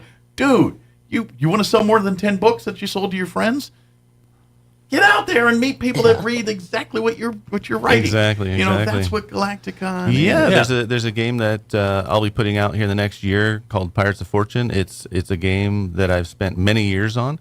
But like you're talking about, there's networking going on at Galacticon as well. There's an artist there that I hired to do the artwork for the game. So, I mean, there's so many possibilities. Now I'm curious. Little inside secret, I test played it while it was in development. Great game. So he's one lot of your testers. Thank you. So I'm very curious, it's because someone of your id and how your brain works, I've kind of got an idea here just talking with you. And so I imagine, is there any game that's like the one that won't get away, like you want to create that for whatever reason, hurdles prevent you from doing it? Is there your one... I don't know what you call it. Your holy grail of games you're trying to. There's really get out about there. 7. Okay, I was like, yeah, there's one, but actually, it's about a dozen. Yeah. Right, and whatever it is, like I don't know if technology's just not there to meet your vision. No, it's not that. I like to keep it, just all tabletop. Sure. No, there's no plug-in. And that's we're here the to beauty play. of tabletop. And, really, is you can play it wherever there's people. Yes, it doesn't have to be. I mean, sure, it's nice when it's air conditioned and you got snacks handy, but you don't have to. Well, I've been challenged before. Can you create a game that doesn't involve a table? Well, let's do it. Sure. And so I did. Yeah. And Well, and this is wasn't that Thumb Wars? Thumb War, Ultimate Thumb War. Ultimate Thumb War. Of course, the old I declare war. So but it's with cards, and it's D&D like. It has a theme like that. Oh, and cool. So you activate certain warriors with your thumb and go against each other. Yeah, nice. but it's a card game. It's quick, and it's like something you could play on the bus with your buddy on the way to school. Yeah. And so you could teach new friends to get in the game in 5 minutes, and they're playing. Yeah, exactly. So they said if it's the trip to the field trip or whatever, the bus trip to Vegas, you can play. Because see, and that's just it. It's a game that's not like Pokemon or Magic or anything where you have to like have everything is handheld. Sure. All the cards are handheld, and it's real quick. And it sounds like it's a type of game that would attract all walks of life, where children, people that literally like to play solitaire, with their cards. Yeah, you know exactly. what I mean? And there are still a few that actually play with cards. Not many. But my grandmother was one of the ones that that's on a computer we still now. have a lot of people out there playing, older games, chess. We got a community here. Well, we have a mahjong. Chess is a game that's always been like it's easy to learn, a lifetime to master. So it's for sure. Certain games like that just have that. Once they hook you in, you're kind of and then you carry other aspects of your life into what you're learning through chess and things, and a lot of games are like that. Yeah. Little jump back there. We were talking about Frost Giant. What he's doing is opening a library, and it's going to have old games. Okay. It'll have games, And you could go in and with check them out, kind of thing. Check it out and play it at an empty table there. Yeah, Frost and Giant so Games that might Lens bring has back been that nostalgia. Kenny and Shadow they've been really nice to donate and that's game library. And I imagine for you because at the end of the day you like to eat food and live your life and things, and so you make money doing games and things. It's kind of a test market for your stuff. And it's like, oh, you love this game? I just happened to invent it. Here's a copy of it right here. Yeah. But at the same time, it gets to force people to find things that maybe they didn't realize they liked. You know what I mean? It puts them out of their scope of where they look for entertainment. It's kind of like for readers. You go to the library and you're like, man, I always end up in the mystery section because that's where, you know what I mean? Right. And that's why you go to the library. Let's go to the nonfiction section. Let's go to the self-help section. Game is very much the same way. There's a lot of D&D games out there that they use the table space to create scenes, and landscapes. And I'm hoping that the gallery might inspire somebody that never even thought about being into that type of a game. That was something I learned as a kid, when we played D&D, because I was just a player. I wasn't a dungeon master or nothing. But when you're that level of dungeon master, and when you're basically building a whole world for you, and I remember, I don't know if it's still this way, but they have their graph paper and they're designing the maps and the depends on the DM. dragons. Yeah, it depends on the DM. And some would even go. They got the figurines and graded 3D, and some create a whole world. Others are graph paper. What's also interesting, Peter, that's sitting here, he recently did a game where you draw the map. The player draws part of the map. So that's what's neat about modern games is the player's more involved in the world building as well. Well, it's it was kind of an idea that I had for a while, and basically I let them draw it, but then I had them roll dice, and then went to the mazes and areas book, and whatever they rolled, it was like, okay, here we go. This is what you're facing in this room, and they were like, wait, what? And it's like, It creates a fog of war aspect that maybe you can't replicate in other ways during the game. So it's creating that fog of war aspect. It's like, you don't know what's around the next corner. Right. I don't even know what's around the next corner. We're going to figure it out together. And that's the other beauty of it. As the DM, you had to think on your feet. Sure. Yeah, I imagine it keeps you on your toes. And, It's a lot of improv. And I would say, for a modern version to give people, if you watch Big Bang Theory, there's a couple episodes where they play a game of D&D, and that's pretty much how it is, Granted, they don't have a Wallowitz that can do all the characters and the voices and everything, but that's D&D, man. That's they're creating a world. I will tell you, playing with this crew, it's like trying to herd cats. They like to go off on their own direction. Sure, everyone wants to be the star of their movie, don't they? That's just human nature. Yeah. But so when you're at Galacticon here, again, it's going to be all taking place. The Galacticon portion of UFO Festival will all be at the Roswell Convention and Civic Center. Yes. All the days you can get day passes. You can get a pass for the entire weekend if you want. If you go to the UFO Festival main page, it's got everything UFO Festival, from Galacticon to the museum stuff, to the Daily Record stuff, to Main Street stuff. You'll find all your order forms and times and schedules there. And then, of course, you can always just walk on in any day or all day during the event. Come walk around. It's air conditioned. So absolutely. It's UFO Festival. It will be 100 and something the first weekend of July, because that's always 100 and something the first weekend of July. Yeah, it's $5 admission for adults, but that helps pay for the room. We do have to pay for the facility. Well, it is not free to house yourselves in the convention center. It does cost, and so there's to cover that stuff. But and support the vendors. That's because a lot of vendors will be there, and this is how they make their nut. This is how they. And I think that'll be our topic next week. Is the vendors and and if you're looking for cool collectibles, so it's a full encompassing experience at Galacticon. If you want to experience life outside your world a little bit, it's all there, and you can come in there, pay your $5 and have a fun day and barely spend any money. That's right. Or if you're like, nope, I need to get this book and I need to get this collectible and I'm looking for this thing. Or you want to do the escape room. And there's escape room, so there's a lot of fun. And even if you don't consider yourself a science fiction nerd, I guarantee you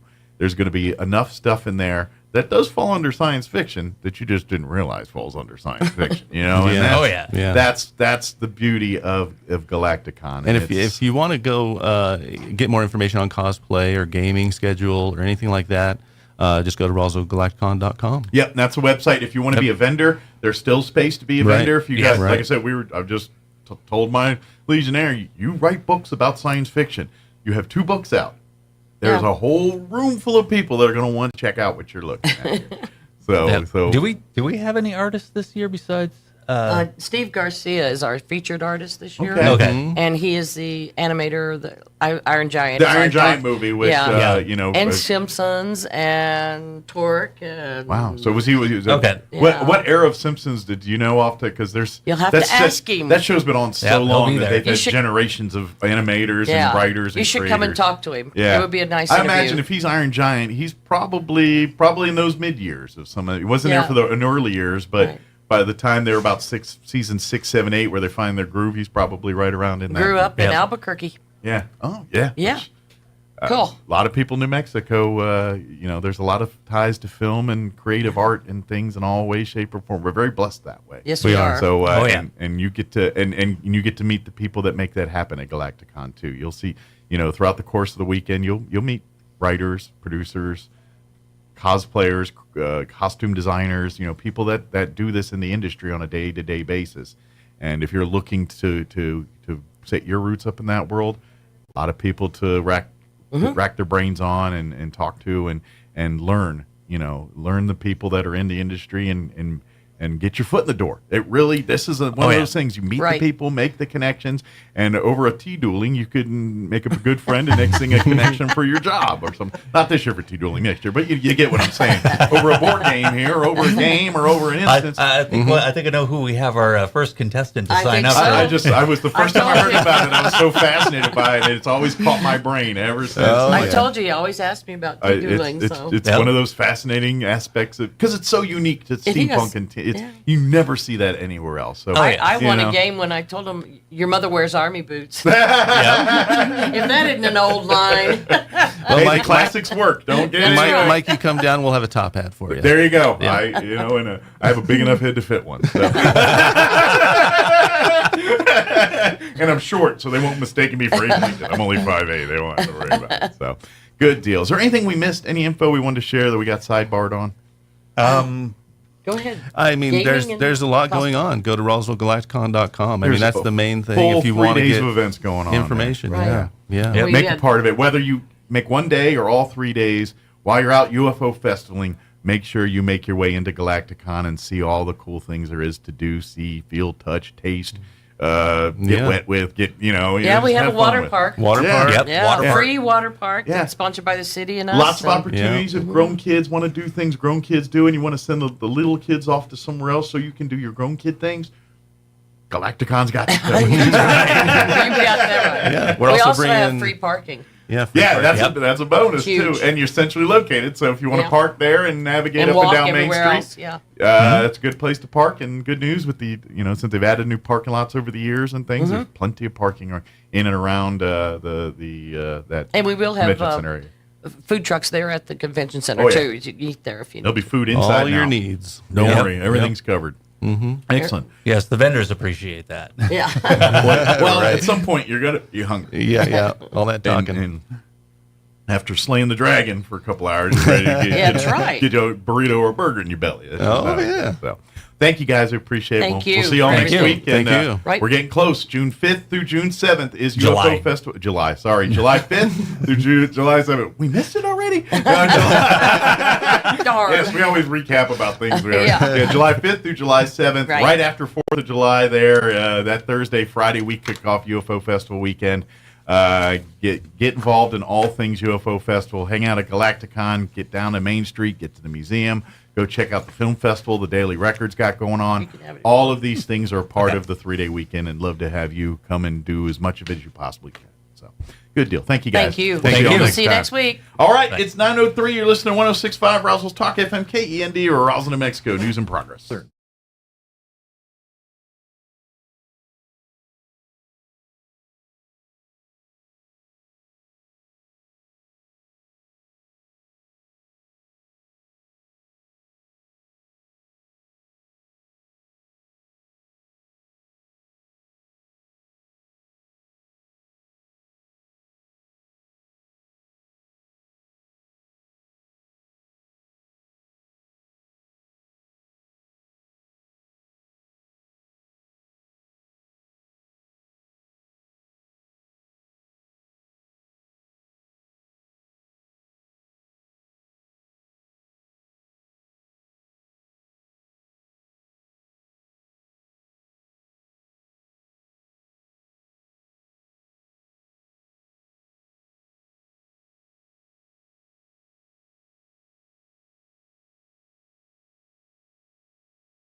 will use their chyrons, meaning what they put up on the screen with their truncated questions, to be as harsh and as abusively biased as you would expect.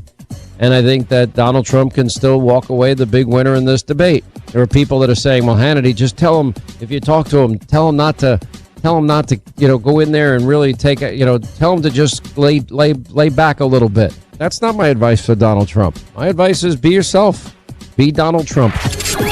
From coast to coast, from sea to shining sea, it's the Sean Hannity Show. Hey, ready to give your home a summer makeover without breaking the bank? Our friends at Blinds.com, they have you covered with huge summer savings on premium customizable window treatments. I love Blinds.com. They invented the better way to shop for energy-saving blinds and shutters. I love my motorized options. You'll love them too. And even cooling outdoor shades, all online. Blinds.com, they give you free professional design experts that can help make a minor project like updating your window treatments have a major impact on your home's decor.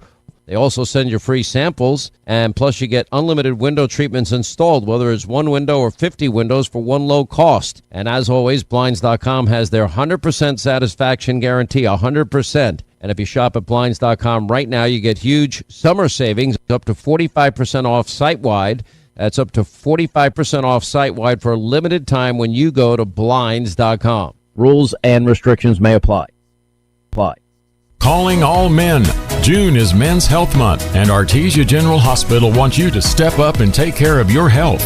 Every year, thousands of men in the U.S. die from preventable diseases. Take control of your health today and schedule a visit before something is wrong. Artesia General Hospital has specialists in a variety of men's health disciplines, but your primary care provider is the best place to start. Take your health seriously for yourself and for your loved ones. Visit artesiageneral.com/men's health or call 575-746-3119.